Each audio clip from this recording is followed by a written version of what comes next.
ஆனால் அஷ்டத்தையாக சொன்னால் பலன் இல்லையா அப்படின்னா, அஷ்டத்தையாக சொன்னாலும் பலன். ஆக மொத்தம் சொல்ல வேண்டியது தான் முக்கியம். நாம சொல்லணும், அதிகமாக சொல்லணும். நினச்ச போது சொல்லுங்கள், அதுவே அகண்டமாயிடும். இப்போ நம்ம ஒரே மூச்சை ஏக்தம் அப்படின்னா அது அதான் சொல்கிறேன், மன இறுக்கத்தை உண்டு பண்ணும். மனசு கஷ்டமாயிடும். ஐயோ டைம் ஆகலையே எப்படா அந்த 1 மணி நேரம், அந்த 1 மணி நேரம் இல்லை, அரை மணி நேரம் நகர்றதே, நகர்றதே பெரிய ஒரு யுகம் நகர்ற மாதிரி இருக்கும். என்னடா அது, நம்ம 1 மணி நேரம் நாம சங்கீர்த்தம் பண்ண முடியலையே. அதே மாதிரி ஜபம் ஜபிப்பாங்க, இத்தனை மாலை ஜபிக்கணும், சீக்கிரம் அந்த சீக்கிரம் முடிக்கணும்னு அந்த எண்ணம் வருது பதிலா, அதில் நாமெல்லாம் தப்பாக இப்போ ஹரே கிருஷ்ணான்னு சொல்கிறது, ஹரே கிருஷ்ணா கிருஷ்ணா ஹரிராம் ராம ஹரே. ஏன்னா நான்லாம் அதெல்லாம் பட்டிருக்கேன். ஹரே கிருஷ்ணா கிருஷ்ண கிருஷ்ண ஹரே ஹரே, ஹரே ராம ராம ராம ஹரே ஹரே. அது இஸ்கால்லே சொல்லிக் கொடுப்பாங்க, கரெக்டாக ப்ரொனன்சியேஷன் கரெக்டாக இருக்கணும் அப்படின்லாம் சொல்லுவாங்க. அதை நம்ம சீக்கிரமாக இல்லை மன இறுக்கத்தில் பண்ணும்பொழுது கண்டிப்பாக மிஸ்டேக் ஆகும். ஆனால் நாம அபத்தவத்தியமே நாமானி, தப்பாக சொன்னால் கூட பகவான் நாம பலன் கொடுக்கும். இருந்தாலும் கரெக்டாக சொன்னால் இன்னும் பர்ஃபெக்டாக பலன் கொடுக்கும் இல்லையா, நல்லா புரிஞ்சுக்கணும். ஆனால் இந்த ராமான்னு சொல்கிறதுக்கு எந்த மிஸ்டேக்கே ஆகாது. நீ எவ்வளோ ஃபாஸ்ட்டாக சொன்னால் ராம தான், நீ எவ்வளோ ஸ்லோவாக சொன்னால் ராம அதே ராம தான். நீ எவ்வளோ ஃபாஸ்ட்டாக சொன்னாலும், ஏன்னா இருக்குதே 2 அக்ஷரம், இதில் என்ன மிஸ்டேக் பண்ண போகிற நீ? மிஸ்டேக்கே பண்ண முடியாது. பெரிய பெரிய நாமங்களில் அந்த ஹா வராது. ஹான்றதுக்கு அரேன்னுவாங்க. இந்த ஆன்றதுக்கும் ஹான்றதுக்கும் வித்தியாசம் இருக்கு இல்லையா? அப்படி உச்சரிப்புகளும் பர்ஃபெக்டாக உச்சரிக்கணும் எல்லாராலும் முடியாது கண்டிப்பாக. ஆனால் ராமான்னா ரொம்ப சுலபமாக இருக்குது பாருங்கள். இந்த ஹாவெல்லாம் வேணாம், அவ்வளோதான். ராம ரொம்ப சுலபம், ஈஸி. இதில் மிஸ்டேக்கே ஆகாது. நீ தப்பாக தலைகீழ சொன்னால் கூட, மரான்னு சொன்னால் கூட அது தன்னை திருத்திக்கும், அது ராமான்னு மாறிடும். மரான்னு சொன்னால் கூட அது தன்னை திருத்தின்னு ராமான்னு மாறிடும். இதில் உள்ள பியூட்டியே இது தான். அதனால் பகவான் எனக்கு இதை கொடுத்தான், இந்த ராமநாமத்தை, அவ்வளோதான். அதே பலன் தான் இதுலேயும் கிடைக்க போகுது. எத்தனையோ நாமாக்கள் இருக்குது, கஷ்டமாக சொல்கிறதையும் காட்டிலும் இதே. அதுக்காக ராமநாமம் சரின்றதுனால நான் இத்தனை இது சொல்லுவேன், நான் இத்தனை மாலை சொல்லணும், அப்படி பண்ணணும் அப்படின்னு மன இறுக்கத்தை உண்டு பண்ணுறது. எந்த நாமாவாக இருந்தாலும் சரி, மன இறுக்கத்தை உண்டு பண்ணுற அளவுக்கு பகவான் நாம சொல்லக்கூடாது. ஏன்னா நம்ம 10 நிமிஷம் சொன்னாலும், நான் என்ன சொல்கிறேன்னா 1 மணி நேரம் டைம் பார்த்து முள்ளை பார்த்து அப்படியே யுகம் மாதிரி கழிக்கிறத காட்டிலும் மறுநாள் நம்ம சொல்லாமல் இருக்கிறதுக்கு அது ஆயுதமாயிடும். சொல்ல போகிறீங்களா? நம்ம இன்ட்ரெஸ்ட்டை கெடுத்துடும் அது, நம்ம மன இறுக்கத்தோடு சொல்லும்போது. அதே போல் டென்ஷனாக சொல்லும்போது, அதே அவசரமாக சொல்லும்போது அது என்ன பண்ணும், அடுத்த நாள் ஐயோ நாம சொல்லணுமா அப்படின்ற இதுவாகிடும். அப்படி இருக்கக்கூடாது. நாமன்றது ஒரு பெரிய ஒரு கவசம் நமக்கு. நாமன்றது நம்மளுடைய உயிர். அது நாமன்றது நம்ம உயிர், நம்ம ஆத்மா. அது நம்மை காப்பாற்றும் தெய்வம். அது அந்த நாம மயமாக மாறிடணும். நாம் அப்படின்னா அந்த நாமாவை வசத்தியாக நினைக்கணும் ஃபஸ்ட்டு. அந்த நாமா இல்லாமல் நான் இல்லை அப்படின்ற நிலைக்கு வரும்போது நீங்கள் எவ்வளோ நேரம் இல்லை, 24 hours உங்களால் மனசால் நாமா சொல்லுவீங்க, வாக்கால் நாமா சொல்லுவீங்க. வேறு யார் கூட பேசும்போது உன்னால் நாமா மறக்க முடியாது, நாமா விட முடியாது. உனக்குள்ளே அந்த பிரேமை உண்டாகும். அந்த பிரேமையோட பக்தியாக பிரயச்சதி, அந்த பக்தியோடு சொல்லக்கூடிய பக்தி ஆவேசிய மனோ யஸ்மின், அந்த பக்தி ஆவேசத்தோட எண்ணாம வாச்சைய கீர்த்தன், மனசை பகவான் இடத்துல பக்தியோட ஆவேசம் பண்ணுமா. பீஷ்மாச்சாரியா சொல்கிறார், பக்தியால் ஆவேசம் பண்ணி அந்த பக்தியோடு கிருஷ்ணனை மனசில் வச்சுட்டு நீ நாமா சொல்லிப்பார். அப்போ வாச்சா கீர்த்தன். அப்போ தெஜன் கலே, இந்த உடம்பு விடும்போது காம கர்மபிகி விமுக்தா, அப்போது அந்த ஆசைகளிலிருந்து கர்ம வினைகளிலிருந்து விடுபட்டு நீ மோட்சம் அடைவாய். அப்போ பகவானுடைய நாமத்தை எப்படி சொல்லணும்னு சொல்கிறார். பக்தியாவேஷ்ய மனோயஸ்மின்னு வாச்சா என் நாம கீர்த்தையன்னு தெஜன் கலேவரம் யோகி முச்சதே காம கர்மபிகி அப்படின்னு ஸ்லோகம். நல்ல காலம் டக்குன்னு ஞாபகம் வந்தது, அது மறந்து போச்சுன்னு நினச்சேன். சமயத்தில் பகவான் ஞானத்தை கொடுத்தான், ஞாபகப்படுத்தினான். அப்போது பக்தி தான் வேணும். பக்தியோட பகவன் நாமா சொல்லி அந்த ஆனந்தமாக ரசித்து ராமா ராமா ராமான்னு அவன் மனசில் ஆவேசம் பண்ணி கடைசி காலத்தில் அவன் நாமத்தை சொல்லி கொண்ட உயிரை விடுபவர்கள் ஆசைகளிலிருந்து கர்ம வினைகளிலிருந்து விடுபட்டு மீண்டும் மறுபிறப்பு இல்லாத மோட்சத்தை அடைகிறார்கள் அப்படின்னு பீஷ்மாச்சாரியார் சொல்கிறார் படுக்கையில். அப்படியே பக்தி ஆவேஷ்ய மனோ யஸ்மின் வாச்சா என்னாம கீர்த்தியன், எந்தனுடைய நாமத்தை கீர்த்தனம் பண்ணிகிட்டே தெச்சன் கலைவரம் இந்த உடலை வர்றாங்க. அவர்களும் முச்சதே காம கர்மபிகி, எல்லா காம ஆசைகளிலிருந்தும் கர்மாக்களிலிருந்தும் விடுபடுகிறார்கள். சத்தியமான விஷயம். எவ்வளோ யோகிகள் போயிருக்காங்க, எவ்வளோ மகாத்மாக்கள் நடந்து நம்ம நிறைய சரித்திரங்கள் எக்கச்சக்கமாக இருக்குது. அஜாமிலன்லாம் பார்த்தோம். அஜாமிலன் கதை நாராயண ஸ்மரணத்தோடு இந்த தேகத்தை விடுறான். அடுத்த நிமிஷம் உடனே விஷ்ணுதோட ரட்சிக்கப்பட்டான், அவன் மோட்சமும் அடைந்தான்லாம் பார்க்குறோம். நிறைய சரித்திரங்கள் இருக்குது. அது மாதிரி சபரி கடைசி காலத்தில் ராமரத்தில் மனசை பதிய வச்சு ராமநாமத்தை சொல்லி கொண்டு இருந்தவர்கள் அவள் மோட்சத்தை எடுத்துட்டா. அதே மாதிரி ஜடாயு ராமா ராமா ராமா ராமநாமத்து ராமர் மடியிலேயே உயிர் வெட்டுற பாக்கியம் கிடைச்சது. அது மாதிரி எவ்வளோ பேர் எக்கச்சக்க மகாத்மாக்கள் கடைசி காலத்துக்கும் ராமதாசர்லாம் பகவானை தியானம் பண்ணு வைகுண்டத்தை அடைஞ்ச தியாக பிரம்மம் எல்லாருக்கும் அவங்களாம் விமானம் வந்தது. அதுபோல் பகவன் நாமா சொல்கிறவங்க யாருமே கெட்டு போனதா சரித்திரமே இல்லை. பகவன் நாமா சொல்லிகிட்டே பிராண தியாகம் பண்ணவங்க எவ்வளோ மகாத்மாக்கள். அந்தே நாராயண ஸ்மிருதி அப்படின்னு என்ன ஒன்றுன்னா, நம்ம சொல்கிறதுல தான் சில கோளாறுகள் இருக்குது. டெய்லி ஒரு நாள் சொல்லுவோம், 2 நாள் சொல்லுவோம். சில பேருக்கு என்னென்னா பல வேலைகள், ஒரு பெரிய கஷ்டம் வீட்டில் வந்துச்சு, ஒரு பெரிய சண்டை பிரச்சனை வீட்டில் வந்துச்சு அப்படின்னா விட்டுருவோம் டக்குன்னு பகவன் நாமத்தை. நான் என்ன சொல்கிறேன்னா, நம்ம உயிரே போகும்பொழுது கூட பகவன் நாமா விடக்கூடாது. அதுவும் தெச்சன் கலேவரம் வாச்சா என் நாமகிதம், உயிரை விடும்போது கூட பகவன் நாமா சொல்லிட்டு உயிரை விடு. அப்படின்னா எந்த அளவுக்கு உயிர் மூச்சாக பகவன் நாம வச்சுக்கணும்னு யோசிச்சு பாருங்கள். உயிரை விடும்போது கூட பகவான் அந்தே நாராயண ஸ்மிருதியோடு போட்டோம் அந்த உயிர். அந்த உயிரே போகிற நிலையிலையும் பகவன் நாமத்தை விடாத. இதுதான் கான்செப்ட். மெயினான விஷயம் என்னென்னா இதுதான். எந்த நிலையிலும் பகவன் நாமத்தை விடக்கூடாதுன்னு. நீங்கள் 1 மணி நேரம் சொல்கிறது 2 மணி நேரம் சொல்கிறது வந்து சாதனை பண்ணால் சோதனை நிச்சயம் விட்டுவிடும். ஏன்னா அது இறுக்கத்தோட மனசு இறுக்கத்தோட இது 1 மணி நேரம் சொல்லி ஆகணுமே, அப்படி சொல்லி ஆகணுமே, அது ஒரு நன்மைன்னு சொல்கிறாங்களே, மகான்கள் சொல்லியிருக்காங்களே, நம்மளை விதிக்கப்பட்டிருக்கிறது அப்படின்னு சொல்லும்பொழுது நமக்கு என்னென்னா ஒரு கண்டிஷனில் நம்ம சொல்லும்பொழுது அது மன இறுக்கத்தை உண்டு பண்ணும். நாம் ஃப்ரீயாக சொல்லும்போது எப்போ வேணாலும் சொல்லிடலாம். அதுதான் இந்த நாமா நம்மளுக்கு ஃப்ரீடம் கொடுத்துருக்கு. மகான்கள் எந்த வழியில் நம்ம சொன்னாங்களோ அப்படி ஃபாலோ பண்ணணும். எப்பொழுதும் நாமா சொல்லி கொண்டுரு அப்படின்னா ஃப்ரீயாக சொல்லலாம். நான் ஒரு மணி நேரம் தான், நான் மற்ற வேலைலாம் இருக்குது, அதுக்கு இது தனியாக ஒதுக்கணும். நல்லது. 1 மணி நேரம் உங்களால் சொல்கிறதுக்கு இன்ட்ரெஸ்ட் இருந்தால் தாராளமாக சொல்லுங்கள். உங்களுக்கு அந்த 1 மணி நேரம் நான் என்ன சொல்கிறேன், 1 மணி நேரம் சொல்ல முடியலையா, 10 நிமிஷம் சொன்னால் கூட நாமா தான். நம்ம சத்தையை பொறுத்து இருக்குது, நம்ம நம்பிக்கையை பொறுத்து இருக்குது, நம்ம பிலீவபிள் எந்த அளவுக்கு இருக்கோ அந்த அளவுக்கு பலனும் கை மேலே. நீ நம்பலைன்னா கூட பலன் கொடுக்கும்.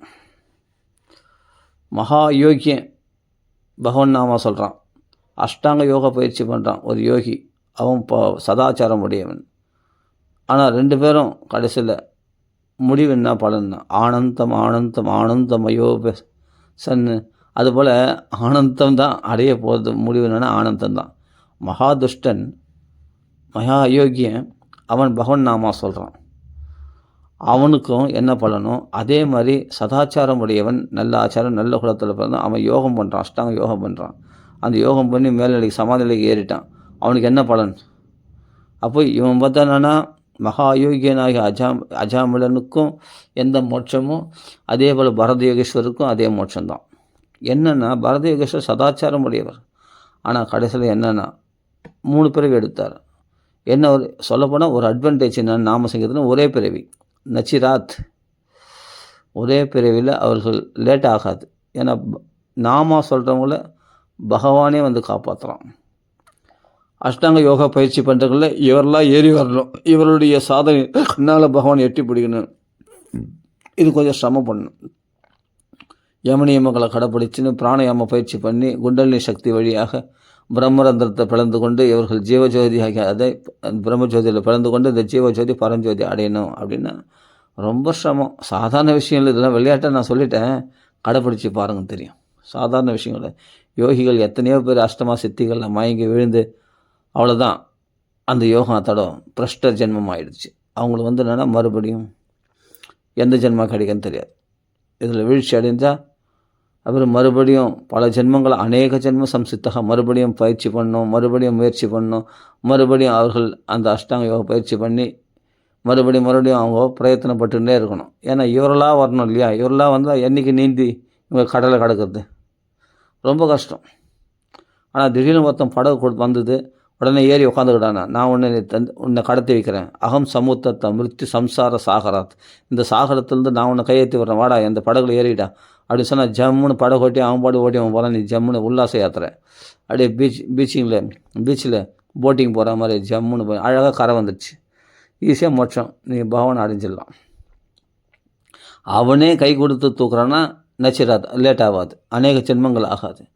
உடனே பகவான் அவனே கை தூக்கி விடுறது தான் பகவான் நாமம். பகவான் நாமா சொல்கிறது என்னன்னா, நம்ம சாதனை நினைக்கிறோம் கிடையாது. நம்ம முன் ஜென்மங்களில் தபசு, யோகம், தான தர்மங்கள், அதே சொல்ல புண்ணிய தீர்த்த க்ஷேத்திரங்கள்லாம் யாத்திரைகள் பண்ணுது, அதே புண்ணிய தீர்த்தங்கள்லாம் போய் சேவிச்சுது, புண்ணிய தீர்த்தங்கள் ஸ்நானம் பண்ணுது, வேதத்தேனம் பண்ணுது, இவைகளுடைய பலன்களாக இதெல்லாம் நான் பண்ணிட்டதுடைய பலனுக்கு நீ இப்போ ஒரு கடங்காரன் வந்து கூலி கொடு, நான் உனக்கு நான் எவ்வளோ, அதாவது பகவான் கடன் பட்டவன் ஆகிட்டான். நீ தான தர்மங்கள் பண்ண, தபசு பண்ண, பஞ்சாக்னி மத்தியில் யோகங்கள் பண்ண, அஷ்டாங்க யோக பயிற்சி பண்ண, அதெல்லாம் இருக்கட்டும், அது வேண்டாம். நான் சொன்னேன் தானம் பண்ண பலன், தபஸ் பண்ண பலன், வேதாத்தியனம் பண்ண பலன், புண்ணிய தீர்த்தங்கள் புண்ணிய கஷேத்திரங்களில் போய் சேவித்த பலன், இத்தனுடைய பலன்களுக்கான பிரயோஜனத்தை தான் இப்போ நீ பகவான்கள் கேட்குற. ராம ராம ராம ராமன் கூப்பிட்டு இதெல்லாம் எல்லாம் நீ செய்து முடிச்சுட்ட. இப்போ ராமராமன் கூப்பிட்றது எதுக்காகனா, இத்தனை செய்ததுக்கு எல்லாம் பகவத் அர்ப்பணமாக நான் பண்ணிட்டேன், ராமராமன் உன் நாமத்துக்கு உனக்கு அர்ப்பணம் பண்ணியாச்சு, அதுக்கான பலன் என்ன அப்படின்றது தான் இப்போ நீ கேட்குற. இப்போ நீ தைரியமாக கேட்கலாம், உனக்கு உரிமை இருக்குது. அதான் புரிஞ்சுக்கணும். இதை ஸ்ரீ அண்ணா சொல்கிறார். அப்போது இவன் வந்து இப்போ என்னென்னா நாமான்றது சாதனை கிடையாது, ஏற்கனவே செய்து முடித்த புண்ணியங்களுக்கான பலனாக தான் தைரியமாக போய் பகவான்களை இவன் கேட்குறான். புரியுதுங்களா? அப்போது பகவான் வந்து கடன்பட்டவனாகிறான். எல்லாம் செய்து முடிச்சதுனால தான் அந்த ராமநாமம் சொல்ல முடியுது. அது மூலம் புரிஞ்சிக்கணும். இல்லைன்னா அவ்வளோ லேஸில் பகவான் நாம சொல்ல முடியாது. அதாவது என்னென்னா, தனக்கு விதிக்கப்பட்ட கர்மாக்களை விட்டவனாகிய அப்படியேப்பட்டவனை கூட பகவான் நாம கீர்த்தனம் ரட்சிக்கும் என்பதற்கு தான் அஜாமலன் முதலானவர்களின் சரித்திரங்களே பிரமாணமாகும். யார் ஸ்ரீ அண்ணா சொல்கிறார். தனக்கு விதிக்கப்பட்ட கர்மாக்களை விட்டவனையும் பகவான் நாம கீர்த்தனம் ரட்சிக்கும் என்பதற்கு அஜாமலன் முதலானவர்களின் சரித்திரங்களே பிரமாணம். தனக்கு விதிக்கப்பட்ட அப்பா அம்மாவை காப்பாற்றுறதை விட்டுட்டான், குல தர்மத்தை விட்டுட்டான், தன் மனைவியை கைவிட்டான், வேசிய சங்கம் கொண்டான், விகித கர்மங்கள் அதாவது தனக்கு விதிக்கப்பட்ட கர்மங்கள் விட்டது மட்டும் இல்லாமல் துராச்சாரத்தில் வர ஈடுபட்டான்.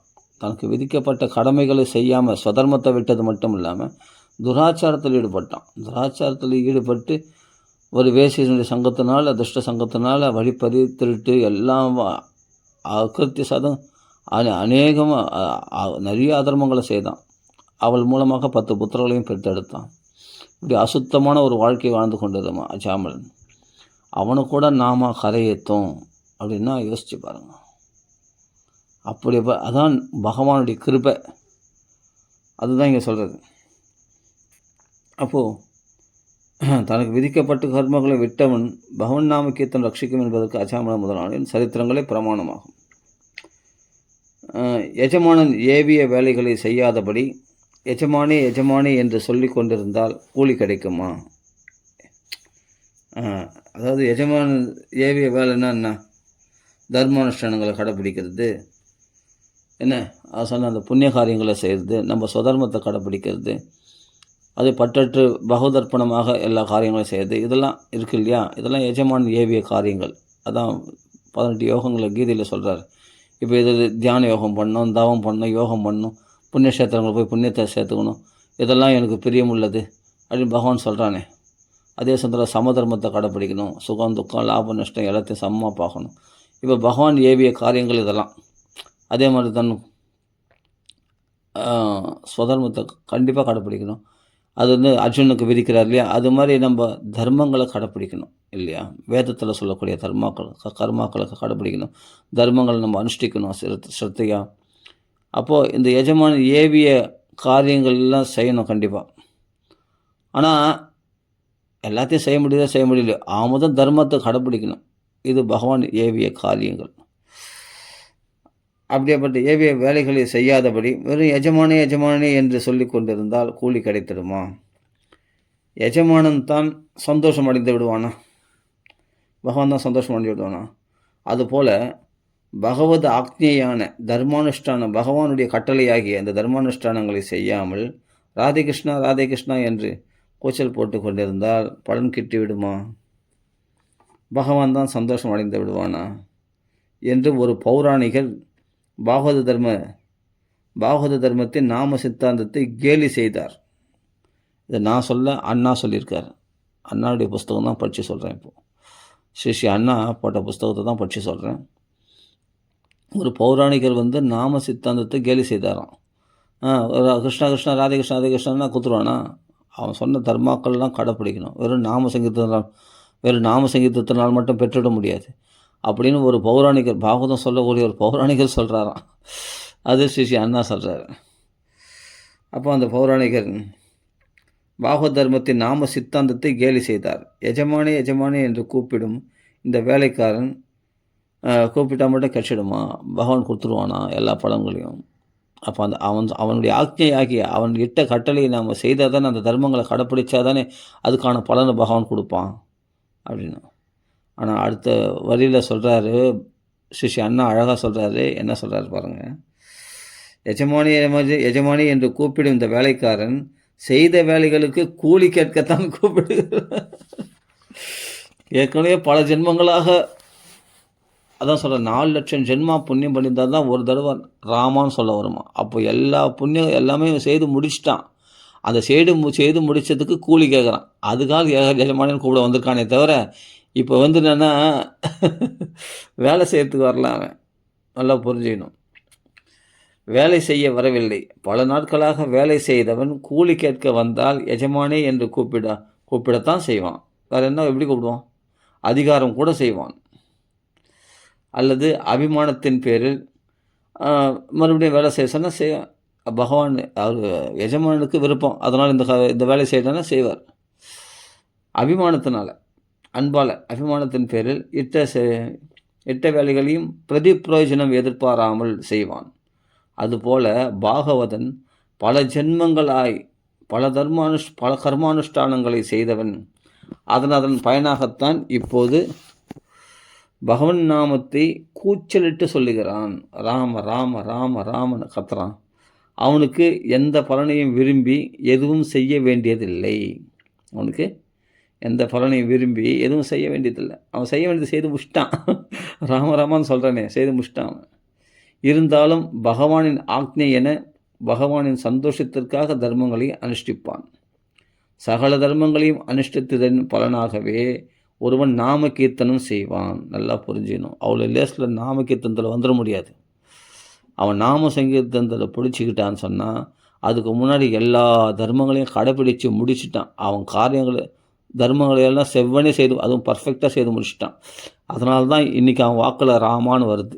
இல்லாட்டி வரவே வராது, வாய்ப்பே கிடையாது. அதான் சொல்கிறேன், 4 லட்சம் ஜென்மத்தில் சுதர்மத்தை கடைப்பிடிச்ச தர்மத்தை அனுஷ்டானம் பண்ணவனுக்கு தான் ஒரு தடவை நாக்கில் ராமான்னு வரும். இது பாகவதத்துலேயும் வருது.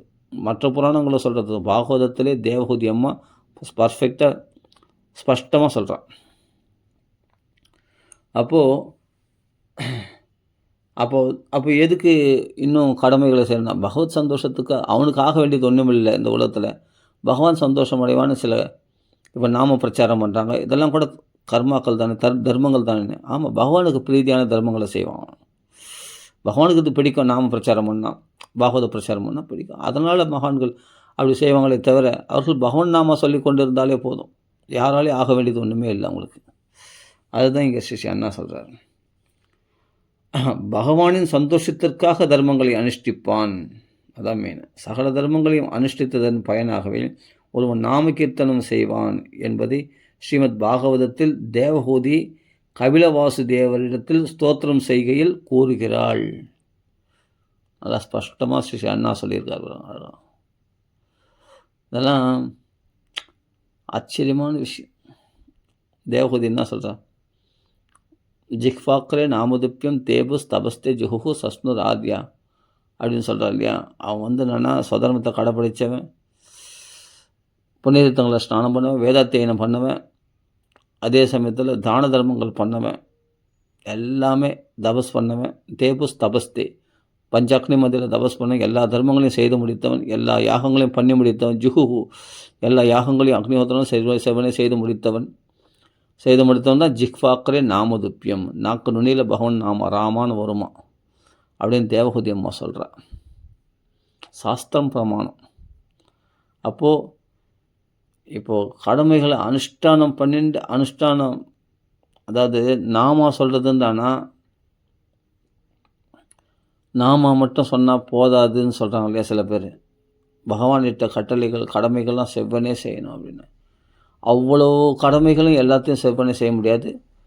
சில நமக்கு விதிக்கப்பட்ட கடமைகள் செய்யணும். அதுக்காக தர்மத்தை, அதாவது இங்கே என்ன சொல்கிறாருன்னா, ஒருவரும் தர்மானுஷ்டானங்கள் செய்ய வேண்டாம், நாமகீர்த்தனங்கள் செய்யுங்கள் போதும் என்று சொல்ல வரவில்லை. தற்காலத்தில் நாம கீர்த்தனத்தை தவிர வேறு கதி நமக்கு இல்லை என்று தான் சொல்ல வந்தோம். இதுதான் ஸ்ரீ அண்ணா சொல்கிறார். தர்மானுஷ்டானங்கள் செய்யுங்க, ஆனால் தர்மானுஷ்டானங்களால் மட்டும் பகவான் அடைஞ்சிட முடியும் கிடையாது. நாம கீர்த்தனம் பண்ணாமல் பகவான் அடைய முடியாது. இது கலியுக தர்மம், முதல் புரிஞ்சுக்கணும். அதைத்தான் இங்கே நிரூபணம் பண்ணுறார். தர்மானுஷ்டான தியக்வாஸ்வ தர்மம் சரணாம்பூஜம் ஹரேர் பஜன் அபக்வாத அபிப்பதத்தபி. இது நாரதரே சொல்கிறார்.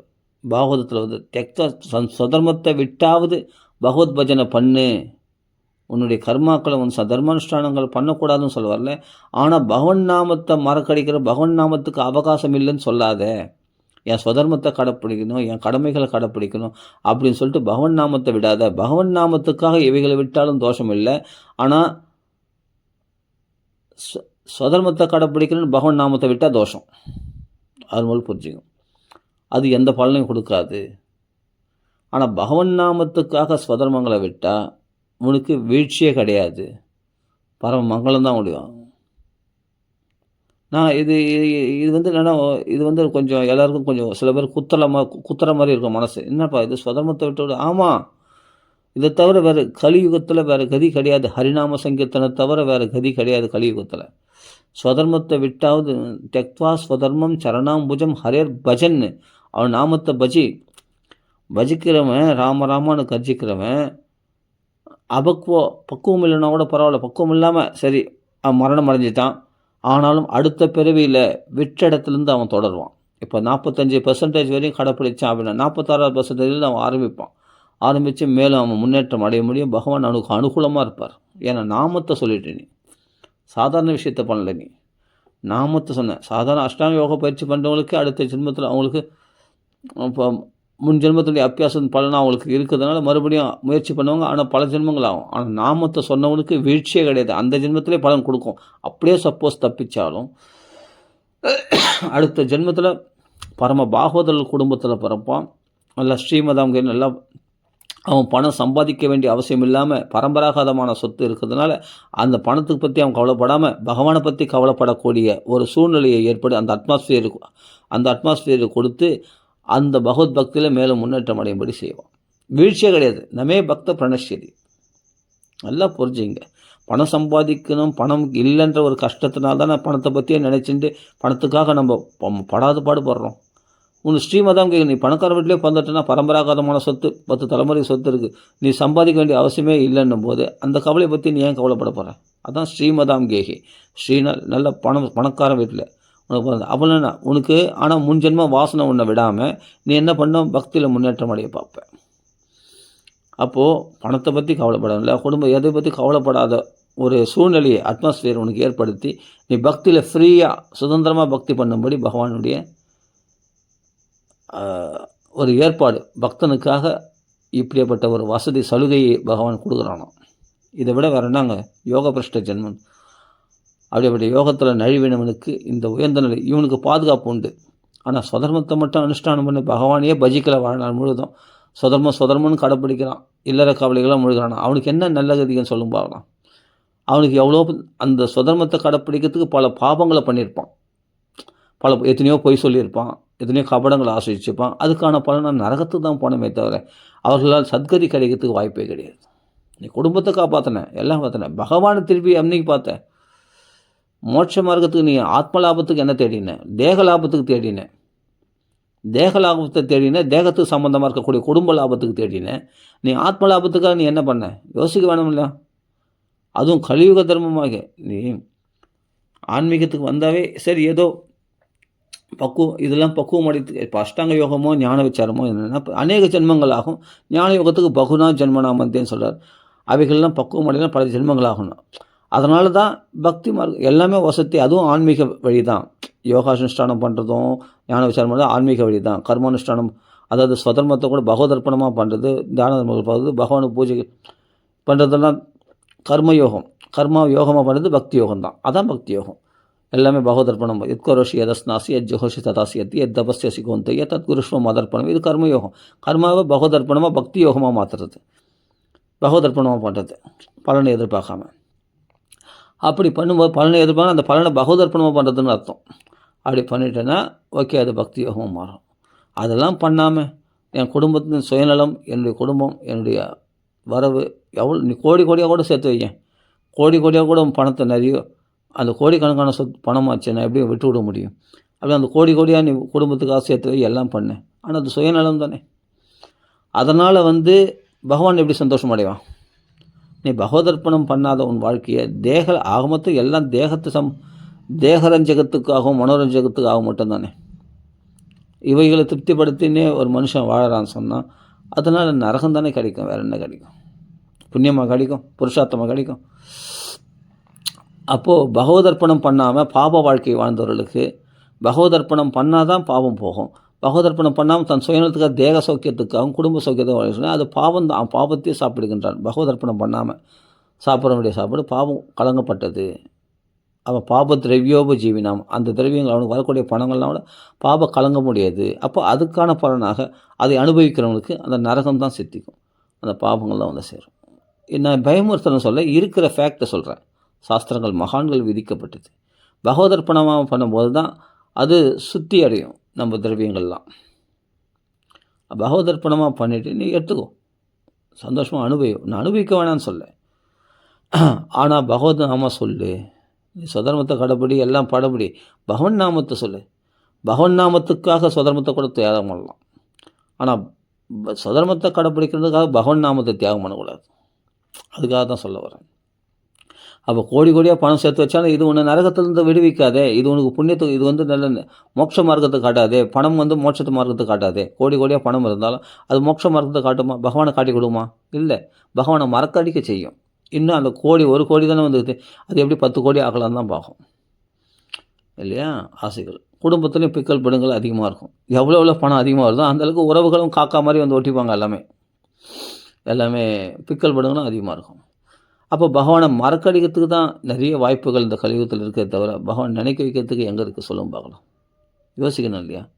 அதுதான் நாரதர் இங்கே சொல்கிறார். தெக்வா ஸ்வதர்மம் சரணாம்புஜம் பஜம் ஹரேர் அபக்வோ பதே ததோ அபி அமுஷ்யக்கிம்.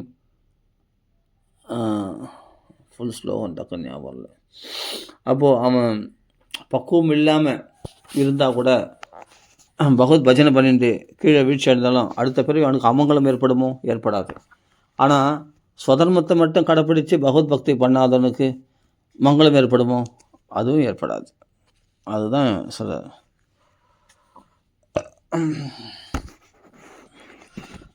அதுதான் நாரதர் சொல்கிறார், இங்கே வியாசாச்சாரியருக்கு உபதேசம் பண்ணும்போது சொல்கிறார், நீங்கள் நிறைய தர்மங்களை மகாபாரதத்தில் உபதேசிருக்கீங்க, அவ்வளோ தர்மங்களை கடைபிடிச்சாலும் பகவத் பக்தி பண்ணலன்னா என்ன பிரயோஜனம்? அதனால் அதை உபதேசிக்கிறத காட்டிலும் பகவத் பக்தியை பற்றி பிரச்சாரம் பண்ணுங்கள். பகவத் பக்திக்குன்னே ஒரு கிரந்தம் எதுங்க, அதுதான் பாகவதம். அந்த பாகவதத்தை நீங்கள் எழுதிங்கன்னா மக்கள்லாம் கரையேறுவாங்க. பகவானுடைய குணங்களை பற்றி பேசி, புரியுதுங்களா? அதுதான் சொல்கிறார். त्यक्त्वा स्वधर्मं शरणाम्बुजं हरेः भजन् अभक्व अध पदेत्तदो यदि यत्र क्व वा अभद्रम् अभुत् अमुष्य किं को वार्த்த ஆப்தோ அபஜதாம் ஸ்வதர்மதா. பகவானை அபஜதம், பஜதாம்னா பகவானை வழிபடுறது, அபஜதாம்னா பகவானை வழிபடாத ஸ்வதர்மதா, வெறும் ஸ்வதர்மத்தை மட்டும் கடைப்பிடிச்சு என்ன லாபத்தை அடைய போகிறாங்க? அந்த புண்ணிய பாவங்களுக்கு ஏற்ற கர்மாவில் அந்த சொர்க்கமோ இல்லாட்டி நரகமோ இல்லாட்டி மறுபிறப்போ, அது நாயா பூனையா பன்றியா மனுஷனான்னு அதுவும் தெரியாது. அந்த பாபங்களுக்கு ஏற்ற மாதிரி, அந்த கர்ம வினைகளுக்கு ஏற்ற மாதிரி பலன்கள் கீழ்ப்பிறவிகள் ஏற்படும். அப்போது இதெல்லாம் நம்மளுக்கு ஆராய்ந்து மகான்கள்லாம் அப்படியே புட்டு புட்டு புட்டு புட்டு வச்சுருக்காங்க. பகவன் நாமா சொன்னால் பகவானுடைய பாதுகாப்பில் இருக்கவனுக்கு வீழ்ச்சியே கிடையாது. நமே பக்த பிரணஷ்யதி பிரதிஜானிகி, சத்தியம் பண்ணி சொல்லு. அதனால் எதனால் பகவானை விலை கொடுத்து வாங்கிட முடியும்னா பகவான் நாம சங்கீர்த்தனத்தினால. இப்போ என்ன சொல்கிறார், நாம சங்கீர்த்தனம் பண்ணுறவன் எல்லா கர்மாக்களையும் எல்லா ஸ்வதர்மத்தையும் எல்லாத்தையும் செய்து முடிச்சுட்டான். அந்த செய்து முடிச்சதுக்கு கூலியாக தான் எஜமானின்னு எனக்கு கூப்பிட்றான். அப்படின்னா ராமா ராமா ராமான்னு கதறான். அப்போ பகவான் பலன் கொடுக்க வேண்டிய உரிமையாக அது சொல்ல போனால் அதிகாரம் கூட பண்ணலாம். ராம நாமா, ஏன்னா எல்லாம் செய்து முடிச்சு நாமத்தை சொல்கிறேன் அவன்மானா, நீ தைரியமாக போகலாம் பகவானுக்கு. ராமா நாமத்தை சொல்கிறவன் தர்மாத்மா, அவனை பகவான் சிரசு மேலே வச்சு கொண்டாடுறான். அந்த நாம சொல்கிறவங்கள சமத்த ராமதாசரை, பத்ராச்சார ராமதாசரை, அவங்களெல்லாம் பகவான் அப்படி பகவான் வசத்தி வச்சுருக்கான். துக்காராம் தாசரை, தியாகபிரமம், பிரகலாத சுவாமி, நாம சங்கீர்த்தனம் பண்ணவங்க. அஜாமிளன் அவர்கள் தப்பே பண்ணாலும் துராட்சத்தில் இருந்தாலும் அகல்லி அஜாமிளன் போன்றவர்கள் தான் அவர்களை பகவான் தேடி ரட்சிக்கிறான் நாம சொன்னதுனால. அப்போ நாம தர்மம் சாதாரண தர்மமாக அப்போ இங்கே சொல்ல முடியல. எவ்வளோ வசதி ராமான்னு சிம்பிளாக சொல்லிடுறோம். இதுக்கு இவ்வளோ பலன்களா? எல்லா கர்மாக்களும் செய்து முடித்தவர்கள் தான் நாம சொல்ல முடியுமா? ஆமாம், இது சொல்கிற இது சாஸ்திர பிரமாணத்தோடு காமிச்சா தான் நிறைய பேர் புரியும். அஹோபதஸ்வபச்சோ அதோ ஹரியான்னு யஜ்ஜிஹ்வாக்ரே வர்த்ததே நாமதுப்யம் தேபுஸ்தபஸ்தே ஜுஹுஹு சஸ்னுரார்யா பிரம்மானூச்சுர் நாம கிருணந்தி ஏதே. அப்போ எல்லா தபஸையும் செய்து முடிச்சிட்டானா, ஜுஹுஹு ஹோமங்கள்லாம் எல்லா அக்னிஹோத்திரங்கள்லாம் எல்லா யாகங்களையும் பர்ஃபெக்டாக செய்து முடிச்சிட்டானா, அதே சொந்தர் கங்கை முதல் சஸ்னூர் ஆர்யா எல்லா கங்கை முதலிய சகல புண்ணிய தீர்த்தங்கள்லையும் போய் ஸ்நானம் பண்ணி அந்த புண்ணியத்தை சம்பாதிச்சவனா. அதே சொல்ல ஆரியன்னா ஸ்வதர்மத்தை பர்ஃபெக்டாக கடைப்பிடிக்கிறவன் தான் ஆரியன்னு சொல்ல முடியும், நேர்மையுள்ளவன் இல்லையா? அந்த ஆரியன்னா ஸ்வதர்மத்தை பர்ஃபெக்டாக கடைப்பிடிச்சவனா. பிராமன் ஊச்சு, அதாவது வேதங்கள்லாம் 4 வேதங்களும் பர்ஃபெக்டாக அத்தியனம் பண்ணவன், அக்ஷர பிழை இல்லாமல் அத்தியனம் பண்ணவனால்தான் ராமா பகவன் நாமத்துக்கு இவ்வளவும் பர்ஃபெக்டாக பண்ணதுடைய புண்ணியத்தை அவிச்சுத அர்த்தா கவிபீர் நிரூபிதோ எதுத்தம ஸ்லோக குணான்னு அதில் நழுவாத பலன்தான் என்னென்னா ஸ்விஷ்டசிய சுக்தசிய புத்தி தத்தையோ அவிச்சுத அர்த்த. அப்போது எல்லாமே இவைகளில் நழுவாத பலன்தான் எதுத்தம ஸ்லோக குணான்னு வரும். பகவானுடைய நாமங்களை கீர்த்தனம் பண்ணுறது, அவன் புகழை பாடுவது, இதுதான் பலன். அந்த பலனாக தான் அவனுக்கு பகவான் நாம கிடைச்சிருக்கு. இப்போ என்ன ராமராமான்னு ஏன் கூப்பிட்றான் பகவான்னா, எவ்வளோ நான் பண்ணிட்டேன், புரியுதா? எல்லாம் பர்ஃபெக்டாக செய்து முடிச்சிட்டேன். உங்களை இப்போ நான் வேலை செய்யணும் அவசியம் இல்லை. இப்போ நீ இட்டக்காட்டில் செய்யணும் அவசியம் இல்லை. நீ இட்டக்காட்டில் செய்ததுக்கான பலனாக தான், எனக்கு பகவான் நாம கட்சிச்சேன் ஆகலை. அதுதான் நீ தான் கடன்பட்டவன், பகவான் தான் கடன்பட்டவன். நீ தான் எனக்கு செய்ய வேண்டிய செய்யணும். எனக்கு மோட்சம் கொடுக்கணுமோ, இல்லை மேலே பக்தியில் வளர்க்கணுமோ, இல்லை நீ ஏதாவது ஒரு கட்டளை எடு, இது போல் லோகத்தில் போய் பிரச்சாரம் பண்ணு, நாம சங்கீர்த்தனம் பிரச்சாரம் பண்ணு, இல்லை பாகவத பிரச்சாரம் பண்ணு, நீ என்ன சொல்கிறியோ அதை நான் செய்கிறேன், அது அன்பால் செய்கிறேன். இப்போ நீ எல்லாம் பர்ஃபெக்டாக செய்து முடிச்சிட்டேன், அதனால தான் உன் நாமத்தை சொல்கிறேன், புரியுதா? எஜமானி கூப்பிட்றேன் என்னென்னா அந்த செய்கிறதுக்கு கூலி கொடுக்கறதுக்கு அதிகாரமாக கூட பண்ணலாம். ஆமாம், எனக்கு இவ்வளோ செய்து எனக்கு சம்பளம் கொடுக்கணாவா? மோட்சமோ இல்லை கட்டி மேலே பக்தியோ ஏதாவது ஒரு சம்பளத்தை கொடுக்கணுமே, அது தகுந்த சம்பளம் கொடுக்கணுமே. உன் நாமத்தை சொல்லிட்டேனே, அப்போ நாமத்துக்கு சமமான பலன் என்ன கொடுக்க முடியும் பகவானால்? தன்னையே கொடுக்கறத தவிர வேறு என்ன கொடுக்க முடியும்? அப்போ கூலி கேட்குறது, அதான் கூலி அவனுக்கு. ஒரு பக்தனுக்கு கூலினா பகவான் தன்னையே ஸ்வபாத பல்லவம் ஹிருதி ஸ்தாபியாமி, அது ஹிருதயத்தில் பகவான் ஸ்தாபிச்சிடானான் தன் திருவடிகளை, தன்னையே கொடுத்துறான் அந்த பக்தனுக்கு.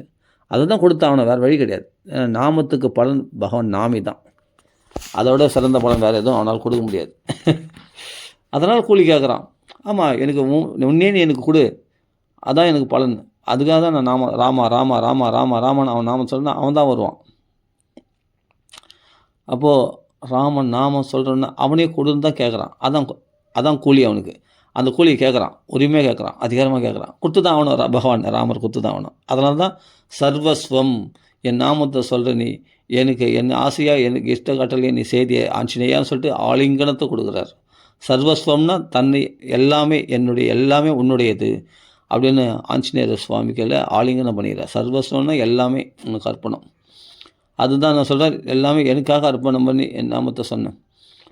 ஓங்கி உலகளந்த உத்தமன் பேர் பாடி, அந்த உலகளந்த அப்படியேப்பட்ட பலி சக்கரவர்த்திக்கு வீட்டு வாசலில் மெய்காப்பால் நடக்கிறான். பக்தனுக்கு பகவான் வசப்பட்டேன். அப்போ அவன் எம்பா சுதர்மத்தை கடைப்பிடிச்சான். குரு பேச்சே மீறிட்டானே, குரு பேச்சு மீறி தானே விஷ்ணுவுக்கு தானம் பண்ணுறான். சுதர்மத்தெல்லாம் விட்டானே அவன். அசுரர்கள்லாம் துரத்தி அடிக்கப்பட்டாங்க, எல்லாமே நிர்கதியாக நின்னானே, எல்லாத்தையும் பகவதர்ப்பணமாக பண்ணிட்டான். ஆத்ம நிவேதனம். அப்போ அவனுக்கு பகவான் கடன்பட்டவன் ஆகிடும்.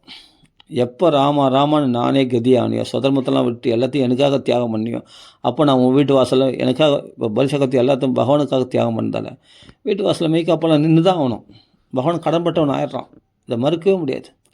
அப்போது தெக்வா ஸ்வதர்மம் பஜன்னு பக்குவம் இல்லைன்னா கூட அபக்குவோ பதத்தபி, அவன் வீழ்ச்சி கிடையாது. அவன் பகவான் திருவடியை தான் சேர்ந்தாகணும், பகவான் திருவடியை அடைஞ்சிடுவான். தான் இந்த பாகவதத்தில் நிறைய இடத்துல நிரூபணம் ஆகுது. இது 2 மட்டும்தான் ஸ்ரீ அண்ணா இங்கே எடுக்கிறாரு. அதனால் அந்த 2 மட்டும் இங்கே உதாரணம். இந்த 2 ஸ்லோகத்தை தெக்தா ஸ்வதர்மன் ஜிக்வாக்ரே நாமதுப்பியம், இந்த 2 ஸ்லோகத்துக்கு தான் விளக்கம் கொடுக்குறாரு. அதனால் இது நம்ம முக்கியமாக எடுத்து பேசுகிறோம், நல்லா புரிஞ்சுக்கணும். அதனால் நம்ம பகவன் நாமா ரொம்ப வசதி. அதனால் அது இறுக்கமாக சொல்லணும் அவசியம் இல்லை. அது ஸ்வதர்மம், அதை விடக்கூடாதுன்னு சொல்லுங்கள். பகவன் நாம விட்டு போயிடணும், இனி ஒரு 2 மணி நேரத்தில் விட்டுடணும். அதாவது எப்போ இந்த மன இறுக்கம் வந்துச்சுன்னா, எப்போ முடிக்க போகிறோம், முடிக்கிறதுல தான் நம்ம குறியாக இருப்போம். ஆமாம், நாம செய்கிறதோட 2 மணி நேரம் சொல்கிறேன்னா எப்போ முடிக்க போகிறோம், இன்னும் முடியலையே, இன்னும் டைம் ஆகலையே. அப்போ முடிக்கிறது தான் குறியாக இருக்கணும். இதை தொடர்ந்து இருக்கணுன்ற எண்ணம் நமக்கு வராது, சாதனையாக பண்ணலாம். ஆனால் இந்த நாக்கில் ஜிக்வாக்கரே நாமதுப்பியம், அதான் விவச்சக்கிரணன்னு தன் வசமின்றி நாக்கில் கொண்டே இருக்கணும். பிரவாகமாக கோச்சராணி சரளமாக, அப்படி கோச்சரமாக சரளமாக நம்மளுக்கு நாக்கில் வந்துன்னு இருக்கணும். கிருஷ்ணா ராமா கோவிந்தன் ராமராமான்னு நாக்கில் வந்துட்டு இருக்கணும். அப்படின்னு ஆசைப்படுறவங்க ஒரு நியமத்தோட பகவன் நாம சொல்ல மாட்டாங்க. நினச்ச போதெல்லாம் பகவன் நாம சொல்லுவாங்க. நியமத்தோடு இத்தனை மாலை சொல்லணும், இத்தனை 20 நேரம் சொல்லணும் அப்படின்னு ஒரு நியமத்தை வச்சுக்க மாட்டாங்க. அவங்க நினச்ச போதெல்லாம் ராம உட்காந்தா ராமா, எழுந்தா ராமா, சாப்பிட்டா ராமா, தூங்கினா ராமா, தண்ணி குடித்தா ராமா, எப்பொழுதும் ராமன் பகவான் நாமத்தை சொல்லிப்பாங்க. அவங்க என்னென்ன ரத்தம் மாம்சம் அது எல்லாத்துலேயும் கலந்துடும். அவங்களுக்கு நாடி நரம்புகள் எலும்பு சதைகள் எல்லாத்துலேயும் நாம கலந்துடும், ஊறி போயிடும். ஆஞ்சநேய சுவாமி மாதிரி ரோம் ரோம் மே ராம் அப்படின்னு. அப்போது ரோம் ரோம் மே ராம் என்னுடைய ரோமங்களில் கூபங்களில் ராமநாமம் இருக்குது அப்படின்னு ஆகிடும். அப்படி பகவன் நாமா சொல்கிறவங்க எல்லாத்தையும் பர்ஃபெக்டாக செய்து முடித்தவர்கள், எல்லா கர்மானுஷ்டானங்களையும் எல்லா தர்மானுஷ்டானங்களும் பர்ஃபெக்டாக செய்து முடித்தவர்கள். அவர்களுக்கு இந்த உலகத்தில் ஆக வேண்டியது ஒன்றுமே இல்லை. அப்போ ராமா இதுக்கு இவ்வளோ பலனா? ஆமாண்ணா, ஆமாம், அதை தான் செய்ய முடியாது. ஆனால் அதை செய்துட்டால் சர்வ பலம் நமக்கு கிடச்சிடும். நீ எல்லாம் செய்து முடித்ததுனால தான் உன் வாக்கில் ராமான்னு வருது. அதான் நீ கூலியாக கேட்குற, அந்த எஜமானை கூப்பிட்ற, நீ எனக்கு கூலி கொடுறா, நீ இட்ட கட்டலன்றதுனால தானே இந்த தர்மானுஷ்டானலாம் பர்ஃபெக்டாக செய்து முடித்தேன், அதுக்கு எனக்கு கூலி கொடுன்னு நான் ராமராமான்னு கூப்பிட்றேன். அதுக்கு கூலி நான் என்னப்பா கொடுக்கணும்? உன்னையே தான் கொடுக்கணும், வேறு என்ன கொடுக்கணும்? அதுதான் பகவான் ஸ்வபாத பல்லவன், தன்னையே பக்தனுக்கு கொடுத்துட்றான். அவனுக்குள்ளே பக்தியை வளர வைக்கிறான். மோட்சம் கேட்டாலும் கொடுக்குறான். அகாமகா சர்வகாமகா மோக்ஷகாம உதாரதிகி தீவிரேன பக்தி யோகம் யஜந்தேமா திருடவாத். அப்போது யார் அப்படி தீவிரமான பக்தி யோகத்தில் பகவான் இதெல்லாம் நாம சொல்கிறாங்களோ அவர்கள் எல்லாத்தையும் பகவான் கொடுத்து தான் ஆகணும். தீவிரமாக என் நாமத்தை சொல்கிறான், கீர்த்தனை பண்ணுறான் இல்லையா, அதனால் அவனுக்கு ஆசையற்ற தன்மை வேணாலும் கொடுக்கலாம், மோட்சம் வேணாலும் கொடுக்கலாம். இல்லை உலக ஆசைகள் ஆசைப்பட்டாலும் பகவான் கொடுத்துருவான். உதாரமான புத்தியுடையவன் ஆகிய பகவான் உதாரதி தாராளமாக கொடுத்துருவான் அந்த பக்தனுக்கு. அவன் சொல்கிறவன் தான் தாராளமானம் படைத்தவன். பகவான் நாமத்தை சொல்கிறவன், தீவிரமான பகவான் நாம கீர்த்தனத்தில் ஈடுபடுறவன். அதனால் சொல்கிற ஏத நிர்வித்தியமானானாம் இச்சதாம் அகுதோபயம். நீ யாகங்கள் யோகங்கள் எல்லாத்தையும் பண்ணுறதுடைய பலன் என்னன்னா யோகினாம் நிருப நிர்ணயம் ஹரியர் நாமான கீர்த்தனம். யோகிகள்லாம் தீர்மானமாக நிர்ணயிக்கப்பட்டிருந்த ஹரிநாம சங்கீர்த்தனம் தான் அதனுடைய பலனு. ஏதோ நிர்வித்தியமானாம் இச்சதாம் அகுதோபயம்.